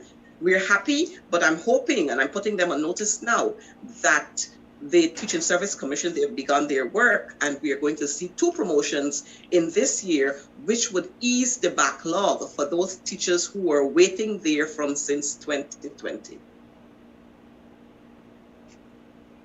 So let's talk about that very Teaching Service Commission, because I looked at it and I mentioned yesterday, it looks as though only Indo-Guyanese have an interest in the management of education, or only people aligned to the PPP have an interest in the management of education. Because when I look at the Teaching Service Commission, it in my mind leaves a whole lot of questions. First, tell me if I'm right, is it necessary that the leader of the opposition have discourse or be consulted by the president on the establishment of the Teaching Service Commission? And well, the Kedaki, let me butt in right away. The law is clear where it says that the president should have, there must be consultation with the leader of the opposition to identify 3 members of the, they must talk and agree to have 3 members of the commission included on the list of the commissioners, but we had none of that. And so here again, we have this whole talk about one Guyana and one Guyana and one Guyana, but and we talk so much about democracy, but yet all we are seeing happening and all that is happening, or all that has happened so far, has been that of bullying and well, I don't know which category to put it in, whether 1st degree, 2nd degree, or 3rd degree form of dictatorship. That's what we've been happening. I remember this same regime, when they were in opposition, they were shouting all the time and talking about consultation, and they wanted consultation. And many times we saw former President David Granger inviting the leader of the opposition then to consult on this and consult on that and consult on the other. But we're not seeing that happening at this, when the table would have swung. We are not seeing this happening at this time. And I think this is where we as a people should be making lots and lots of noise and demanding that whatever is in the Constitution, which is the supreme organ, which is our Bible, that it be followed to the T, not only when it's convenient for persons. So we've had no consultations with the leader of the opposition, and the members were just chosen by the president or whoever he had there as a committee. So should we say we have an illegal or illegitimate commission? And so well, I can say that. I can join you with him saying that. If the legality of the commission can be questioned, then these promotions that you're asking for very well might not be able to stand. What I do notice though is that, and persons have noticed it, is the fact that every time we seem to commission a commission, or every time we seem to pull a group of people to do something, you always find this scale not balanced. We can't talk about one Guyana and one Guyana, and when we look at what is happening on the composition of commissions and task force and whatever else we want to call them, you don't see the balance. You don't ever see it. And one has to say this. And you know, when you speak about these things, there are a group of people who would want to say, oh, you're being racist. Oh, that's how you think. But the fact is the fact. Let's look at the commission. On the commission, we have Miss Monkhouse and we have Avril Crawford, 2 Afro-Guyanese. I have not seen when anybody there from the indigenous grouping. I've not seen anybody representing there, and so we don't have the kind of balance. However, I'm hoping that since we have quite a few educators or former educators sitting on the commission, that the processes that are going to be employed, they are going to be done fairly, and teachers are going to be satisfied with the manner with which the commission is going to be operating. Like I said, we had no promotions for the last 3 years, And I'm hoping that the commission is ready to put in place 2 sets of promotions for this year. But you know, Coretta, I'm going to ask you a difficult question here, a very difficult question, especially that you're so happy, you appear to be so happy that this commission is in place, and you're sounding a clarion call for 2 promotions. As a stakeholder, and you recognize that a procedure for the formation of this commission has not been followed, is the union prepared to challenge it in court? Well, the thing is, the union will not. I am not sure that the union will be doing that. We've not gone down that road in terms of the legality of the commission in terms of non-consultation with the opposition. We expect that the opposition will do that, and if the opposition does that, then we would be able to support that call. But we have not gone down that road. The thing is, we don't want to say wrong is right, but we leave that to the persons who are supposed to be dealing with that aspect of it, if I can put it that way. Well, yes, you can. Not necessarily that I will agree that it should be left with specific people to deal with.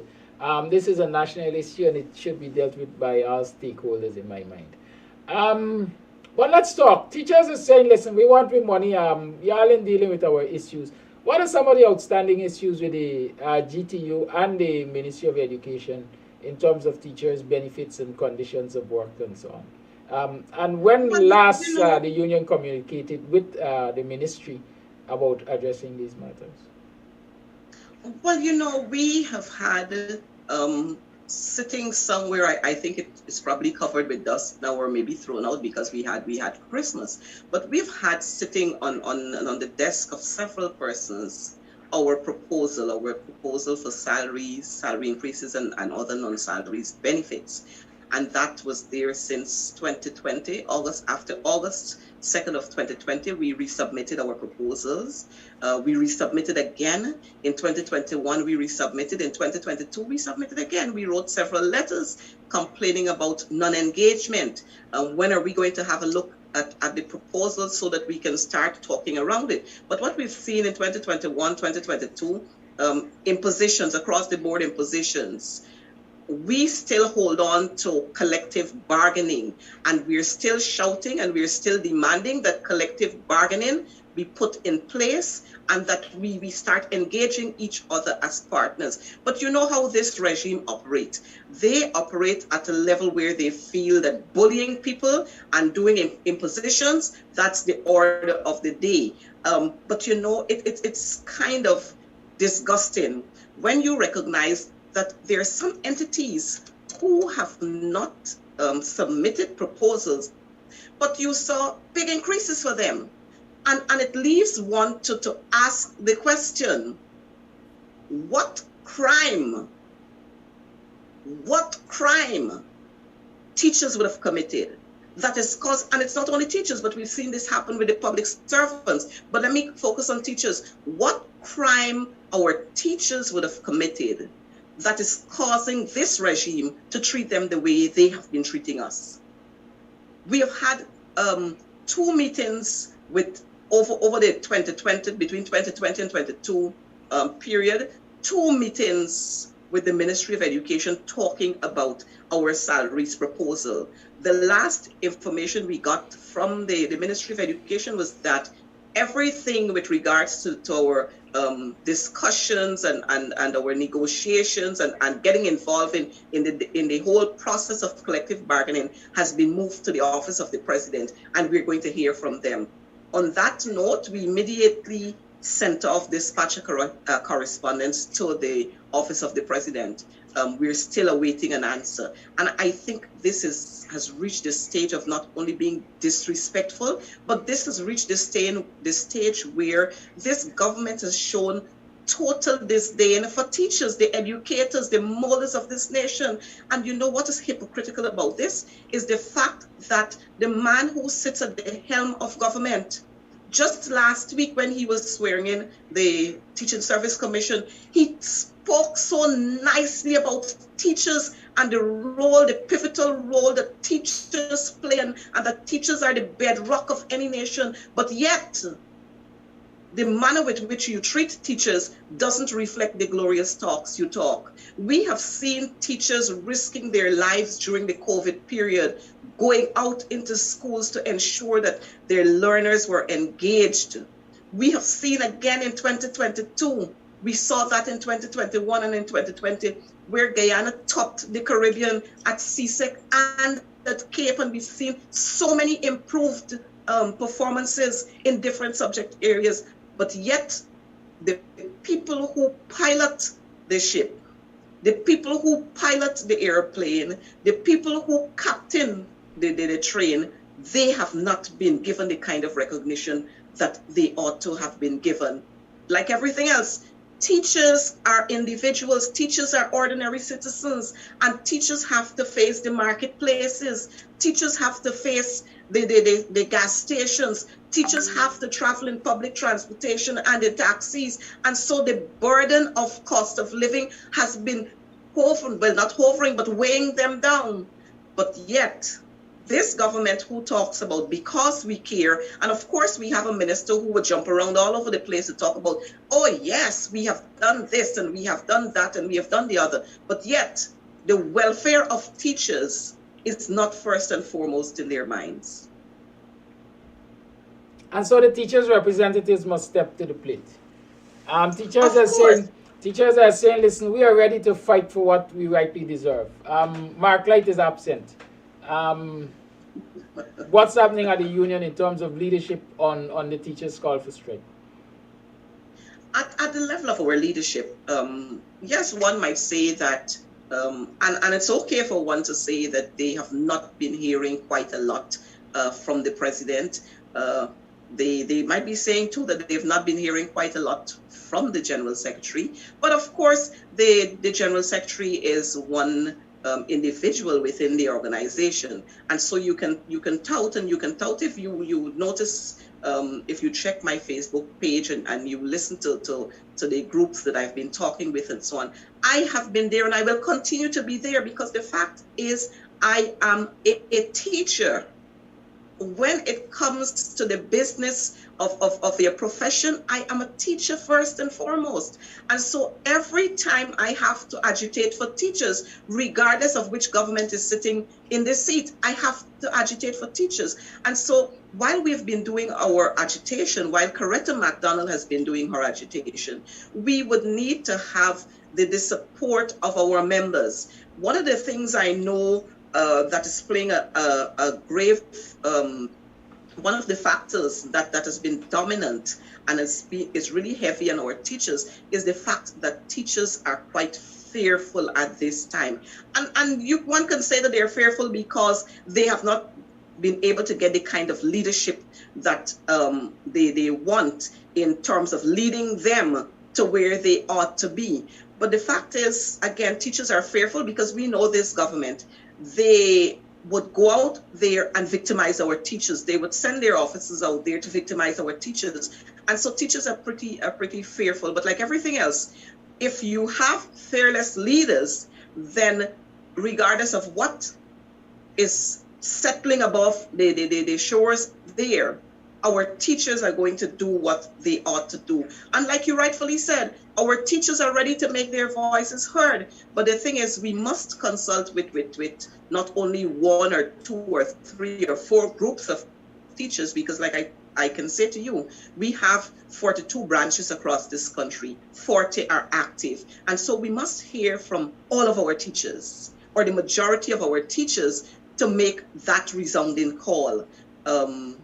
I don't want to go too much into that, but I can tell you that there are not plans, but there are strategies that are being employed at this time. And I can say to you that boots are going to be on the ground if we don't hear anything from the government by this week or so. Boots are going to be on the ground.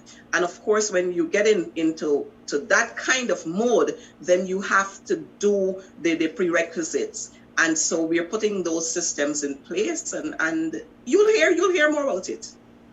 You know, Coretta, I smile sometimes. When my inner thoughts, if I can call it that, when I think certain thoughts, I smile. Because a lot of people call me the devil's advocate. I am willing to sit here and say, no boots in the going on no ground.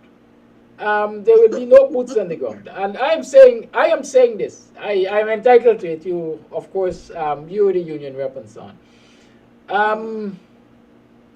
First, you're talking about this fearfulness of teachers. I am not hearing teachers talking about fear. I'm hearing teachers talking about wanting to go out there. And an unresponsive union leadership. Some are saying Mark Light can't respond to the call for strike action because he is compromised. He has accepted a scholarship from the government of Guyana, and therefore might be concerned that if he puts pressure on them, they will put pressure on him by withdrawing that scholarship. I want your thoughts on that before I raise the other issues. Why I think there will be no boots on the ground. You know, Kadaki, this one is a tight one. I can't speak for Mark Light. Like you, but you like can analyze you can analyze his actions. So like analyze his actions. I did see on Facebook what about scholarship and being compromised and a whole lot of things. But I don't want to speak for Mark Light. Mark Light will have to speak for himself. But the thing is, yes, let me admit that we have been a little too much on the back foot.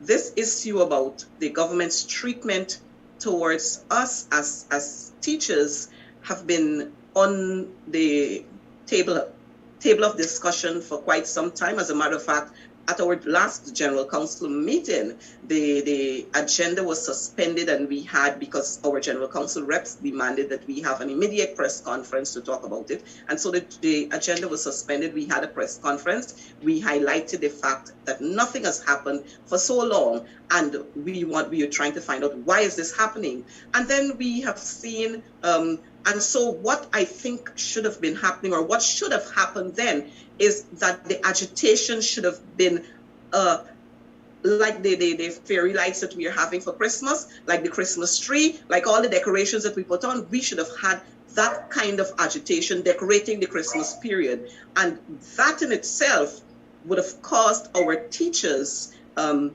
the other regions, because what we find is that our teachers, this support, it's scattered. And you don't want scattered support. You want full or almost full support. And that is not yet there, like I said. And so this is as a result of I said it earlier, the decorations that we did not put on in terms of our agitation over this Christmas period to keep that kind of hype there. And so what we are doing, what is happening presently is that kind of agitation, which should not have been. But like I said, I can't speak for Mark Light. Mark Light will have to speak for himself. But leadership and the way we lead has a lot to do with what is to happen and what will come and the result that we get from that kind of leadership. And the agitation we get. Leadership is indeed important, and we cannot be leaders and want to be fearful. We have to be fearless, because what we do out there is not only for ourselves, but we do it for the people who would have elected us to represent their cause. Are you satisfied with Mark Light's leadership of the union?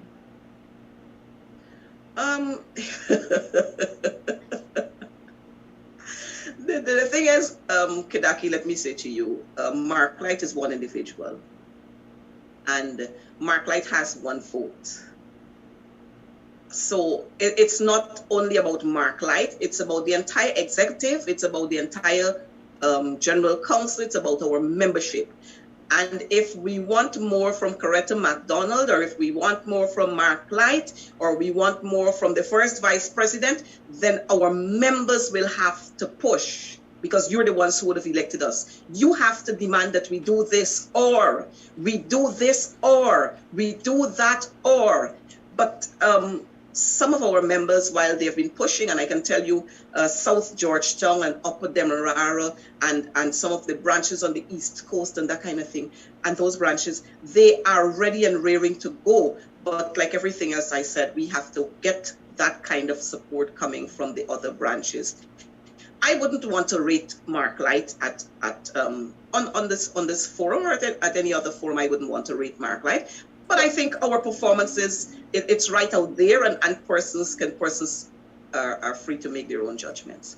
You see, I asked that question.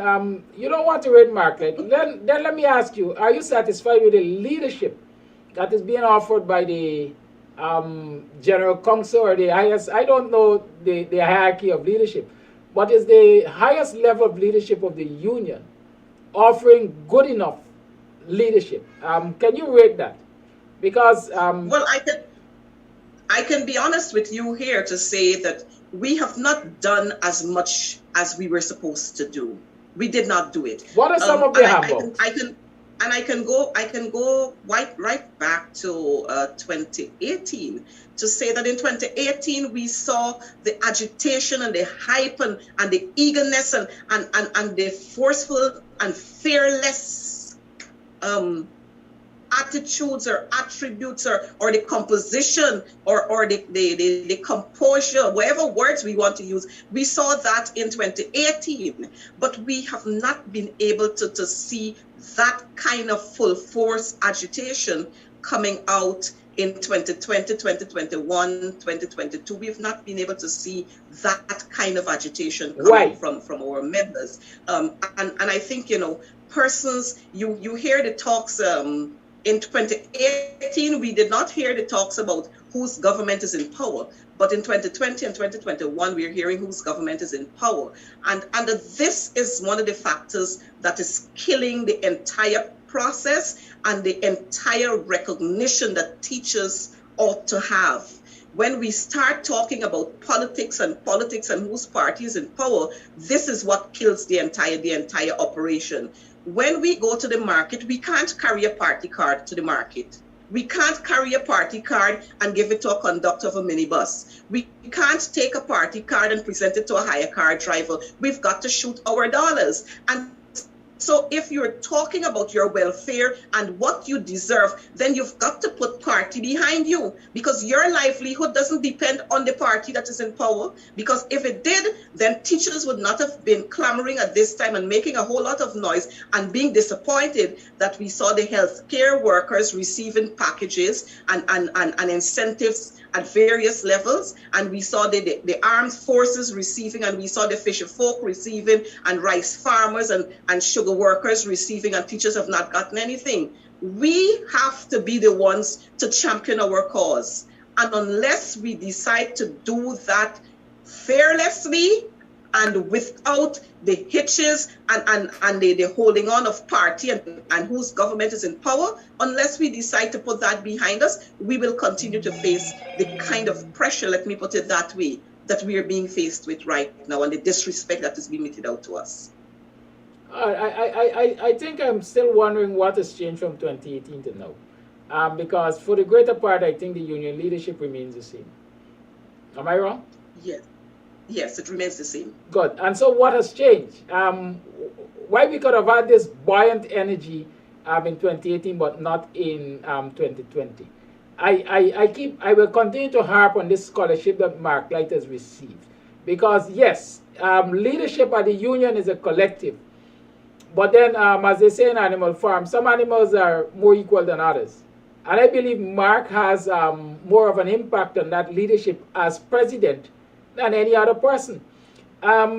Is it time for a no confidence vote against Mark Light? Kidaki, I wouldn't be able to make that call. The teachers are the ones who will have to do their assessment and decide whether they want to make a confidence call on Mark Light or the entire executive body of the union. The teachers will have to decide on that. But the General Secretary is a part of the Central Exec. And so teachers will have to rate the performance of their officers. All right, fear factor, because you of yourself are of the opinion that teachers are fearful. Isn't it true that, because I've had a conversation recently with a teacher or more, and I was told, listen, I was advised that if I strike, I'll be putting my job on the line. I'm taking risk with my job.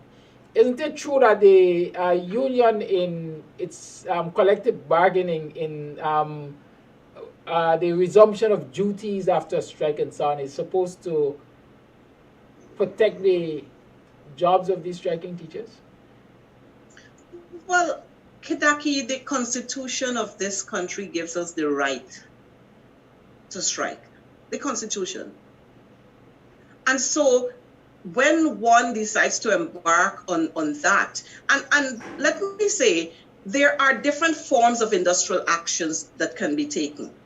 But the most impacting one is that of withdrawing your services totally, and you stand on the road and you demonstrate. But there are different forms of industrial actions that can be taken. But yes, it is the union that has the sole right in terms of protecting its membership. So if we were to take action, then we have to put the systems in place and ensure that our members are not victimized. We have to decide how long this will go, or how short it will go, the kind of impact we are going to have, whether it's going to be done full-fledged, or whether we are going to do it in the mornings, or whether we are going to do it for 3 days, or 1 day, or a week. We have to decide on that. But that, again, comes with the backing of our teachers, and we can only have the full backing of our teachers if our union leaders stand out there and we agitate, and we have our teachers all recognizing, listing, as a matter of fact, we list all the events that have passed us by, all those who would have gotten and what we did not get, what we did before, what was the result. And if we chronicle these issues, then I know for sure that many, many more of our teachers are going to come forward. Again, leadership, total involvement, and our commitment to this whole cause is what is important. And we have got to do much more than we're doing. We have got to do much more than we're doing. I did say to you, I know there will be no strike. And I gave you one reason, marked like number one. And the other thing is, even as we speak, instructions are being given by PRIA to senior education officials to start preparing those vouchers to give teachers cash grants and whatever trinkets. Like the last time those grants were given, we had photo shoot getting more money than uniform allowance. Are you aware of these grants being prepared, and is this going to be enough to mitigate the situation? You know, Kidaki, I've heard little bits of rumors here and there about the accounts department doing this and accounts department doing that. But let me say to you, teachers are not handout people. We are professionals, and a little handout here and there is not going to resolve our issue. Our issue is we have submitted a proposal that deals with an entire package, not only salaries. It talks about, it deals with other welfare issues that would benefit our teachers. And we talk here about risk allowances, improved allowances, increases in our allowances for additional qualifications. We talk about days off for teachers who have to go to clinic and so on. It must be implemented. We have the whole debunching issue. We have the housing revolving project that has never been able to lift its head above the water. And so it's a whole complex issue that we have to deal with in that document that we would have submitted. So a little cash grant here is not going to resolve our issue. If we have the debunching aspect fixed, then we are going to see teachers being placed in different categories, and which would show you at a flash who is more senior to who, and we're going to have the incentives or the increments given according to that. If we have the whole aspect of the salary increases being implemented in terms of the percentage that is being asked for by GTU, of course we might not, we wouldn't get the entire percentage that we're asking for, but even if we come just above the halfway mark, that will be reflected on teachers' salaries, and so you're going to see that. But a little here and there voucher doesn't reflect anything on my salary or teacher's salary. And what voucher are you going to give? Are you going to give a cash grant or a cash voucher 3 times for this year? Or you're just going to give a little 25,000 one-off thing?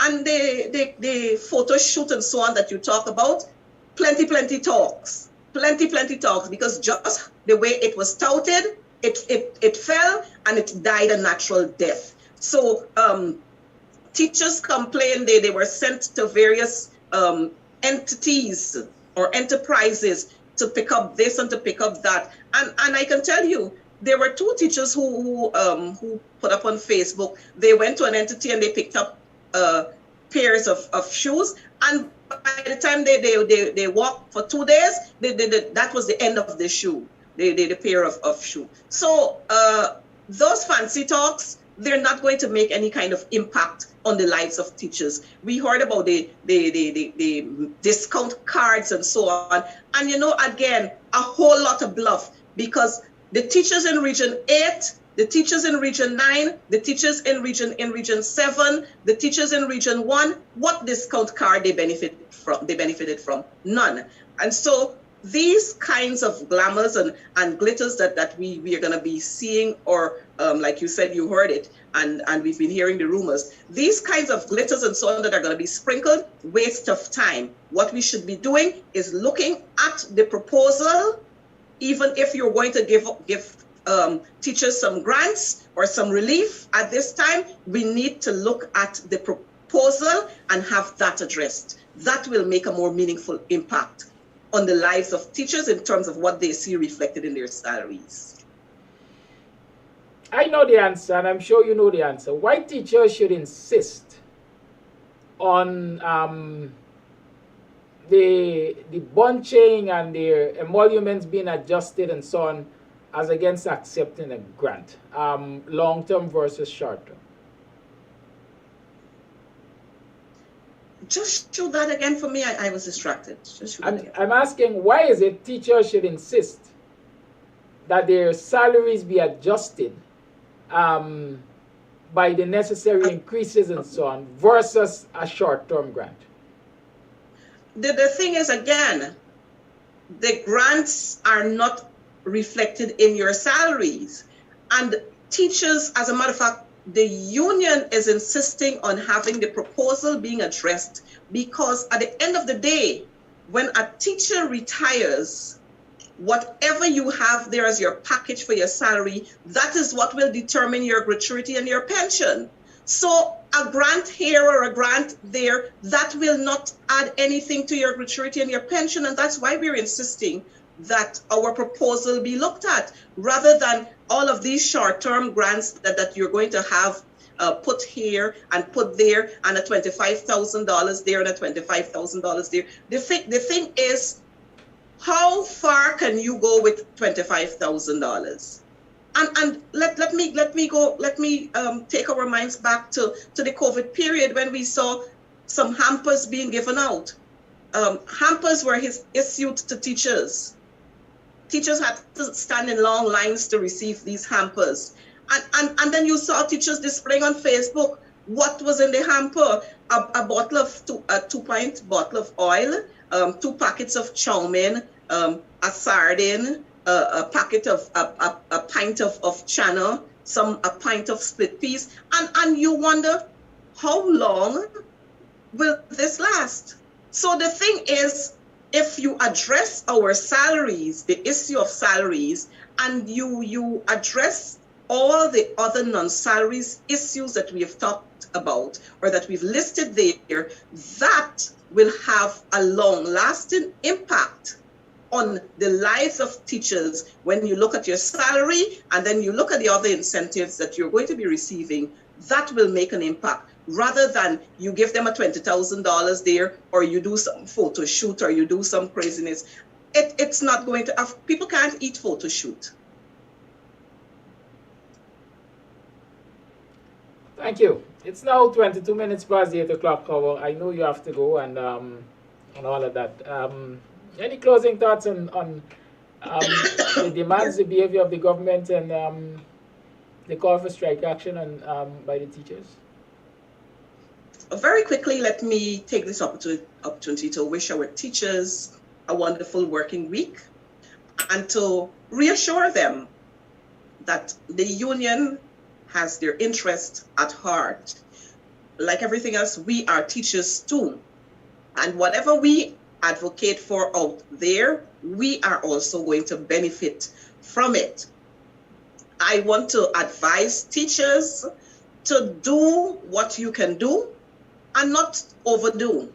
We have seen many of our teachers losing their lives. We have seen teachers going off to work, complaining of not feeling well, and before you can put them in a car to get them to the hospital, they're pronounced dead when they get to the hospitals. And so I want to advise our teachers to when your body talks to you, to act on it. Put your health first. Of course, our children are important because they're the future of tomorrow, but put your health first. Deal with yourself, with the issues that surround you first, and then you're going to deal with everybody else after, because if you're not happy, then you can't make others happy. I also want to say to this government, your eyes past teachers, I want to let you know that Coretta McDonald will not relent on anything that she has done before or anything that she's going to embark on now. And that you can't buy Coretta McDonald. You can't bluff me with anything, and you can't offer me anything to shut me up, because that's not me. I will not be compromised by foolishness. And I know that's the difficulty that you have, because you can't control Coretta McDonald. But let me say to you, I have my dignity. I am a professional teacher, and whatever I do, I will do it to the benefit, or to benefit teachers everywhere across this country. And you know what, Kedaki, I must mention this. I've recognized that this government, and this is the way they operate, that this government, in any organization, we know that the secretary is the office of the person who holds this, the office of the secretary is the office where correspondence come to, and that is being shared, and you respond that way. But I've noticed that this time around, this administration, they've taken this high-handed approach. So when you have correspondence coming, they're not sent directly to the office of the General Secretary. They're sent other places, and then you hear about them. But I want to say to you, you will never be able to control the Guyana Teachers Union or the operations of the Guyana Teachers Union. You might be able to control one or two persons within the hierarchy of the GTU, but you'll never be able to control the Guyana Teachers Union and dictate what we do and how we do what we do and when we do what we do, because we are a professional organization, and our mandate is to ensure that our teachers' welfare is being dealt with regardless of who's standing in power. And so you should erase that foolish line that you have there, where you don't want to engage this person or you don't want to engage that person because of their political alignment. All of us are aligned politically. And you can't decide where Coretta McDonald must draw her alignment. And I would not decide where any one of you put your political alignment. What we ought to do is to work for the people of this country who would have elected us in our various capacities, not for you to decide where we must go and where we must not go. And so to the president, I want to say to you, installed or no installed, if you are a man of your word, then you will work with the GTU to ensure that teachers' issues are resolved. To the Minister of Education, if you claim to be this outgoing and loving and caring person that you are, you will push to ensure that teachers' interest and that the teachers' the proposal that has been submitted by the GTU, that it is being looked at as early as possible. You can't claim to love and then your actions show something else. I know you like to go and pose there with teachers and students and pupils and so on everywhere you go, but you can't claim to love them when your actions are saying something else. So change your attitude in 2023 and let's work and ensure that our teachers are recognized the way they ought to be recognized. We don't want to go to the level of the teachers in Trinidad and the teachers in Jamaica, the teachers in Bahamas, and the teachers in Bermuda. But come on, show us the kind of respect that we deserve, because without us, there would never have been you, or there would never have been a president, or there would never have been the joint services or the health workers. Teachers create all professions. We work to ensure that the leaders of tomorrow are effective because of what we do. And we demand that you give us the kind of recognition that we so need. Teachers, do have a wonderful day, and may God continue to bless us all. Thank you, Coretta McDonald. I wish you success, and I wish the teachers so justice. Thank you. Have a good day. Do have a good day. Thanks. And so, viewers, we've had the input, the contributions, the explanations of General Secretary of the Guyana Teachers Union, the Honorable Coretta McDonald, MP, on these issues which I did say we are going to be talking about today. The lines are open. You can call and let's hear you say on these things. The one thing I disagree with Coretta there in closing is our teachers must aspire to be like teachers in the Bahamas and in the US and the UK and so on. They must aspire. Many of us who leave these shows and they go to these countries and they're treated like kings and queens because they are respected and they get their just due. Guyana is the new kid on the block, as she rightly said, in New Dubai.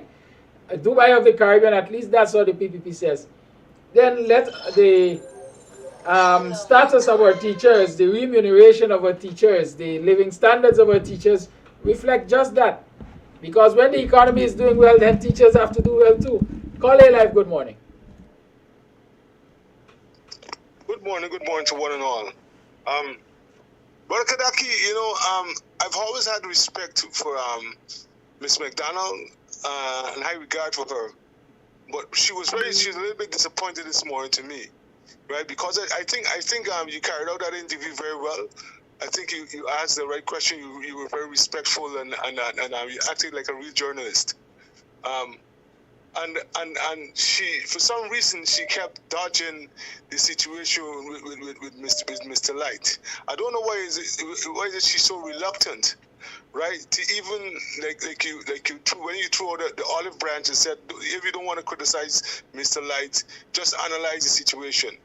That's the olive branch you threw her there. And even that, she was reluctant to even sanction on, mention anything much on.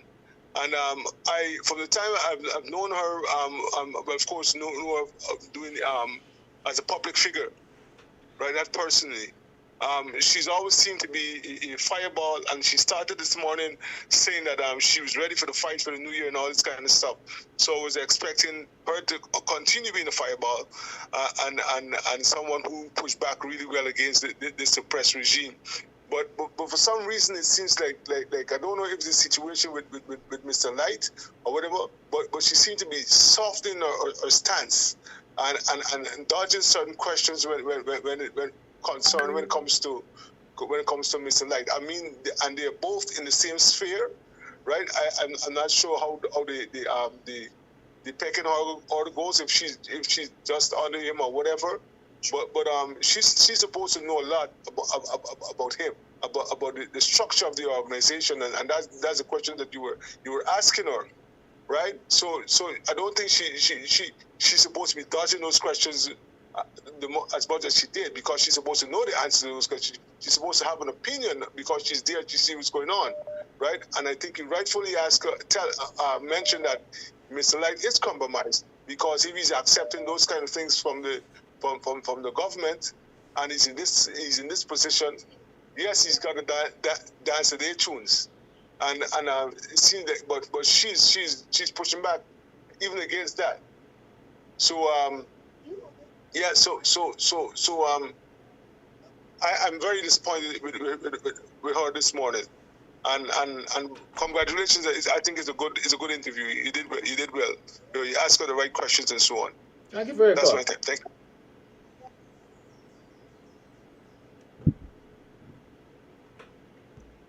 Caller, Yeah, good morning. Mr. Kodaki. I really like the question that you put into Miss Coretta. And apart from these questions, they got soup drinkers within the organization. And they're supposed to know that this money that this fat banner that this installed president is using and this cohorts them is our money. And people behaving like they don't know the rights. These people squatting in the coffers of Guyanese people. They tell the parents leave these things in the will for them, and things shouldn't work like that. This thing is not their money, and people supposed to get equitable amount to share. They're just moving around the place with the money like if it's them own. And apart from that, I stay saying, Josh, young people sit down too much, because you gotta find work for these people.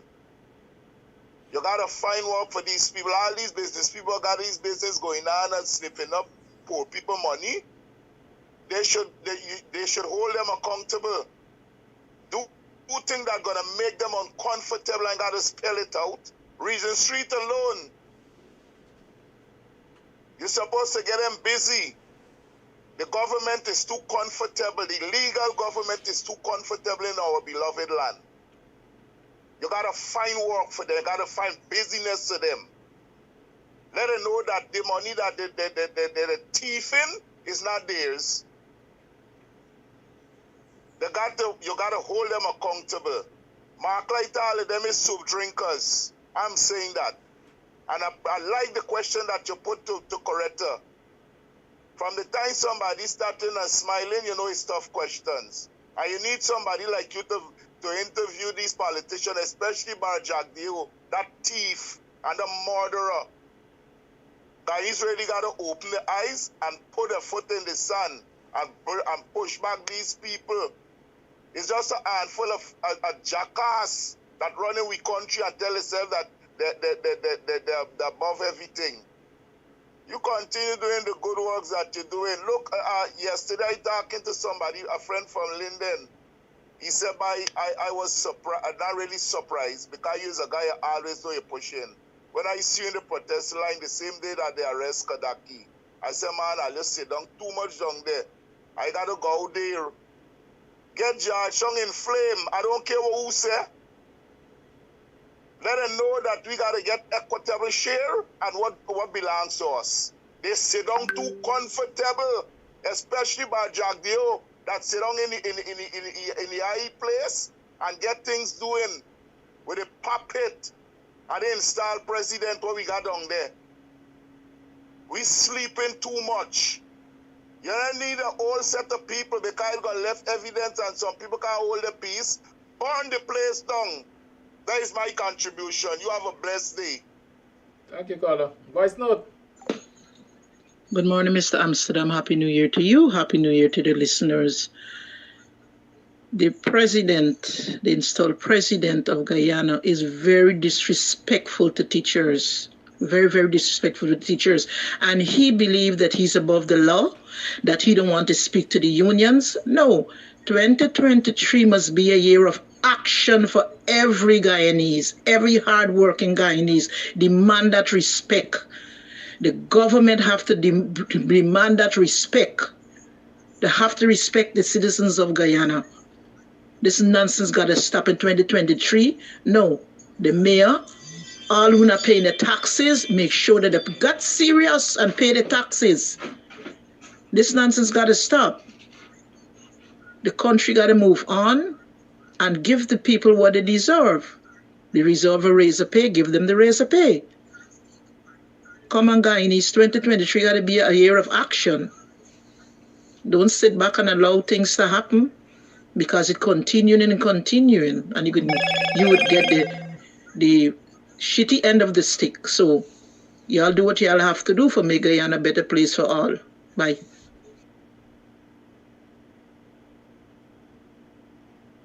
Thank you for that voice note. Good morning, Kidaki. Happy New Year's to you and the viewers. I agree with that caller. They sit too comfortable. Get Georgetown.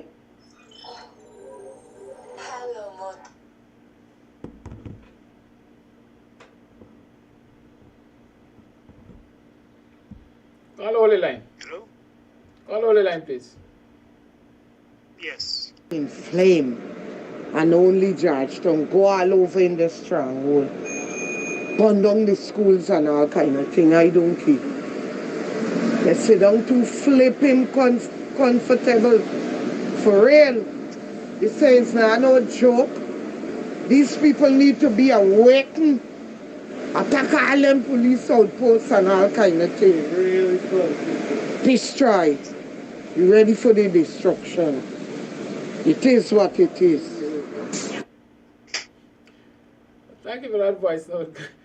All of your life. Wow. Call of your life. Well, yes, I know I'm alive, especially in 2023. How you doing, my good brother? And good morning to all the Guyanese people and the Guyanese in the diaspora. Happy 2023. You know, I had to laugh because to stop myself from, I guess, from crying. Because it's painful. And we're hearing real, tangible polls from the people, right? If we were to take a poll on all of these social media platforms, we will see real, legitimate feelings from voters. How the 217,000 plus that aren't giving a voice in Parliament, how we feel. And that's... Hello? Go ahead, Coffee. Call them on a live program. Yes, that's what we're seeing, hearing on this show. And a lot of other shows, but this is a call-in show. Now, Miss Coretta McDonald, you know, I like her, and I disagree with some points that she makes. I like her fire. She's got a fighting spirit, but sometimes she tends to fight on some other side, which is not the preferable side. But by and large, I like her spirit. The question about Mark Light, that's what I'm talking about. She kind of, well, the door is still open for Miss McDonald, for her to come on home and fight on the side of the people. And I want to encourage her that, my sister, we love your fight, we love your spirit, but we like for you to fight on the side of the people rather than fighting on the side of special interests. Okay? So the door is open for you, sister, and you should encourage those in the executive branch of the PNC and the coalition to come and fight more on the side of the people. I said more on the side of the people. Here's why I said that. There is an issue of the mandate. And I've been raising this issue several times. All of our activities in Guyana is either based upon you have the mandate or you don't have the mandate. The first mandate is the Constitution of Guyana. Do we have a mandate to behave or act as a republic? Yes, we do. Hello. Do we have a mandate to listen to what the British says? the Privy Council says no longer, because our mandate with the Privy Council and the British was severed in 1970 when we went as a republic. I'm trying to make a point that our mandate is predicated on us being a republic. And that mandate comes from the Constitution. Comrade Norton and Ramjatan, we have to understand that the people are awakening very quickly, and we are understanding that the only authority that we need to be marching to is the mandate of the Constitution. It is the gospel for Christians. It is the Bible for Christians. The Constitution is the mandate for the installed government and the opposition and the police and the GDF. Anyone else following some other instructions, they are doing their own thing. How can we vote on March the 2nd, 2020? Did any of us, the 217,000 plus, did any of us go to the ballot box and vote for a government that will turn around and not acknowledge the opposition? That's a question for Comrade Norton. That's a question for Comrade Granger, because he's head of the list. That's a question for Roysdale Ford. That's a question for Coretta McDonald. Because part of her problem is that we are not following the proper mandate. So the union will always have problems. This issue is largely political. As soon as we fix the political mandate, the union will get fixed. I guarantee you. That is why I encouraged Miss McDonald, to come on the side of the people, because we are now pushing for clarity of the mandate. Comrade Norton, we are not, you guys are not on the mandate. You're not. Here's why I say the PNC is not on the mandate, and neither is the PPP. Firstly, the PPP's mission should be full adherence to the Constitution, which says have open dialogue, equal dialogue in Parliament with the opposition. That is not happening. So that is grounds to remove the PPP.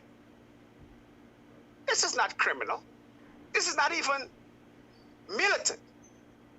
It is simply constitutional. The Constitution says that the leadership or the executive branch has to communicate with the opposition. That's why we voted. So what purpose is an election, ladies and gentlemen? What purpose is an election, Comrade Norton? If when we gave our vote, we are giving our vote in vain. What is the purpose of even having a new list to vote for a government that doesn't even listen to the people, that doesn't even give the people and their vote full participation? Why are we even going to local government elections if the executive branch says that they are bypassing the RDCs? Then what are we voting for? We might as well stay home. I know we can't afford to stay home, because if you have a vote, you should have a voice. But the PPP have shown us that that we must remove them, because they are violating the Constitution repeatedly. They have gone as far as says, guess what? Local government election is a waste of time, because they are going to violate, they're going to bypass all NDCs. How are you going to do that when the majority of Guyana lives in the NDC? Nobody lives in Parliament. So the real action is at the NDC level, where we all live. The greatest threat to democracy, therefore, is the denial of local government elections. Greater denial is happening by denying the local government elections process, which the PPP has done for 18 plus years previously. And they are now filibustering that process. We are back to square one with denial of universal suffrage at the fundamental level. So here are reasons why I say we could never be on the mandate in the wildest dreams. So we need to realign ourselves with what is constitutional and what isn't. Falani just recently told us, I am going straight to the people. And on one side, Cameron Norton says, let's get the list clean. Why are we even going to the elections? Yes, we should go, but we should also put a bigger fight in removing the PPP. The PPP just told you that they have qualified themselves to be removed. You think CARICOM is going to support the PPP when the PPP just flagrantly told you to hell with the constitutional process of local government? To hell with dealing with the local government, RDC and NDC elected officials, to hell with them. So which CARICOM in their right minds will support a government that can't even uphold its own constitution? So it's a rat race going on here. And only reason the only way we could bring clarity is if we sit down and discuss the mandate. Now, can Dr. Hines discuss what the mandate is and what is a mandate on Politics 101? Can Mr. Kadaki Amsterdam discuss what is the mandate coming out of universal suffrage? And how is it that universal suffrage is being circumvented? Can any of us have this discussion? Because it's really necessary for the people to understand where their authority lies and how the authority lies with the people, firstly, and with the mandate, secondly. And unless we properly understand, we're going to think that the mandate isn't really important when it is paramount in the whole process. I don't want to talk too long, but once again, thank you for listening, and hopefully someone could stop dodging the discussion of having a discussion on the mandate. Thank you for your call. Once again, thank you for listening, Mr. Kadaki.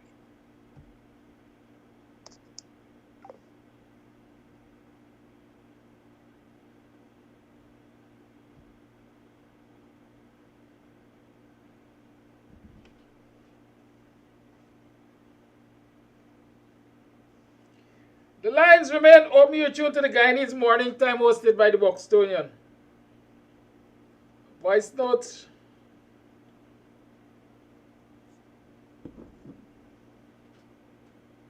Come on, man. Like you want to give me trouble this morning. Play the thing, no, man.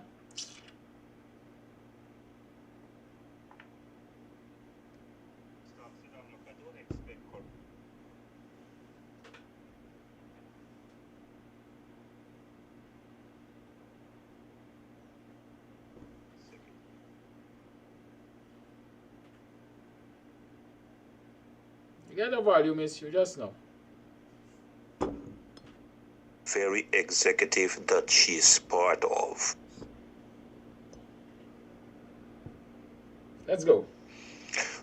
Mr. Amsterdam, look, I don't expect Coretta to be criticizing the very executive that she's part of. So, I mean, it was a good question you asked, but she's never going to criticize that. Look, as far as I've known about Coretta, look, she's just full of hot air. But look, I don't blame the union leaders. I just blame the members. Because if the union leaders are not doing your bidding, all you need to do is stop paying your bloody dues and they'll come to their senses. Like, come on.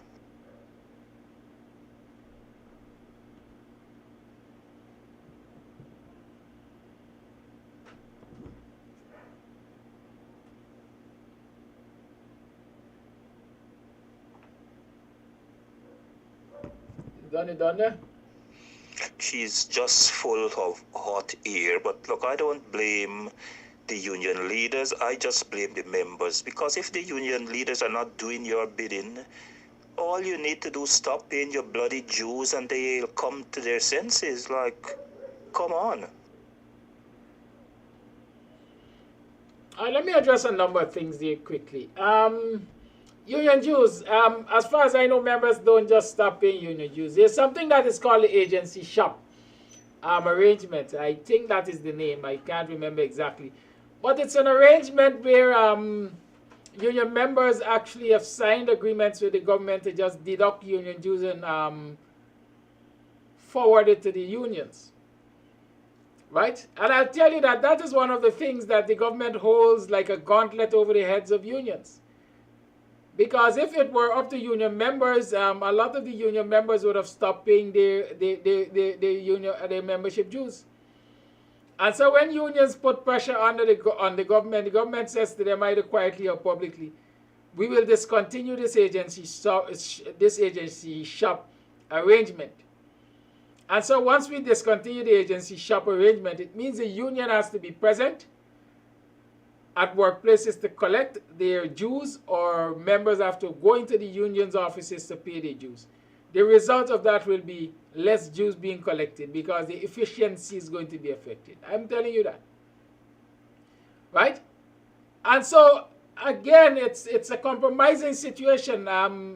Listen, there's so many things that compromise unions and the leadership in this country, especially when they're dealing with an insincere government like the PPP. Right? So as you see, even if some members are to say to the government, stop paying dues, the government most likely is going to drag its feet on that.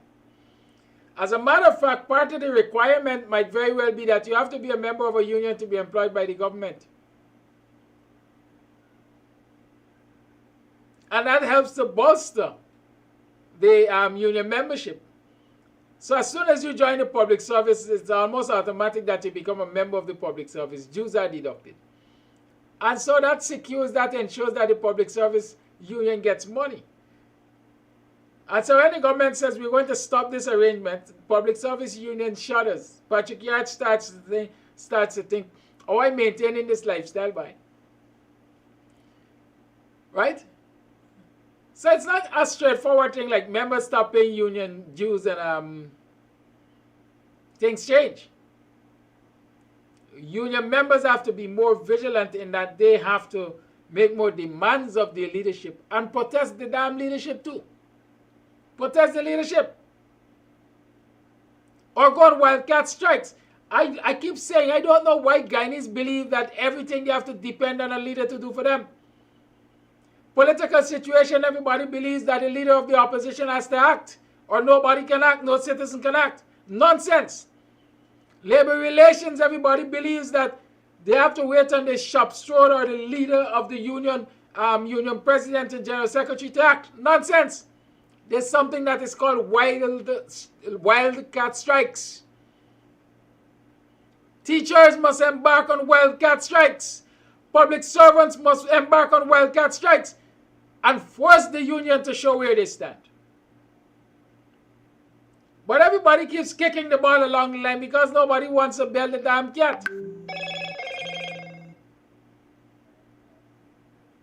Meanwhile, everybody going with their mouth white. Living off of starvation wages. I just read a comment. A junior teacher in Trinidad, I think, gets $2,000 a month. US, that's approximately 400,000 Ghana dollars.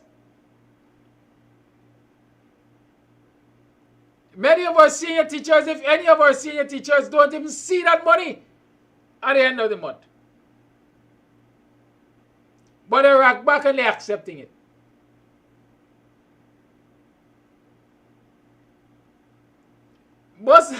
Most of our teachers in the school system currently are more qualified by the chief education officer.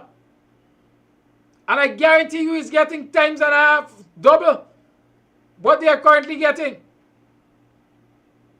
Nobody is addressing this. Nobody is doing anything about it because they're waiting on the union. And the union president got to wait on the government or Minister Parag, who controls the ministry through which he got his scholarship. And the Union General Secretary has to wait on the President to call an extraordinary meeting to discuss the situation with teachers. And if the President doesn't sanction a strike or industrial actions, it can't happen. Meanwhile, teachers are languishing in poverty. It's 3 minutes to the 9 o'clock hour. Let me see if they got another voice note for me to play. Let me prepare to leave you all alone. Oh yeah, there's no voice note. I don't see any.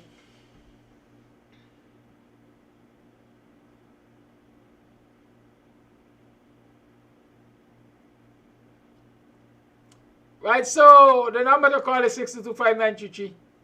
You have a last minute opportunity for one more call before I get out of here. We have to be what we want this place to be. It's as simple as that. Look at ourselves. Start with the man in the mirror. I go to school as a teacher and the sanitary conditions are not appropriate. I have a right to go back home. Do that as often as it takes for them to fix it. They can't cut my pay. Because that's part of the agreement. We have to have potable water. We have to have functioning sanitation facilities. Or we are free to go back home. Go home. Every teacher take a UPA day. Everybody should take it the same day. There are so many, you have to be creative. There's so many creative ways of bucking the system. Y'all got to decide to buck it. Don't wait on these union leaders. The caller rightly said he doesn't expect Coretta McDonald to criticize Mark Light as the union president because they all sit on the same executive. I'll tell you something.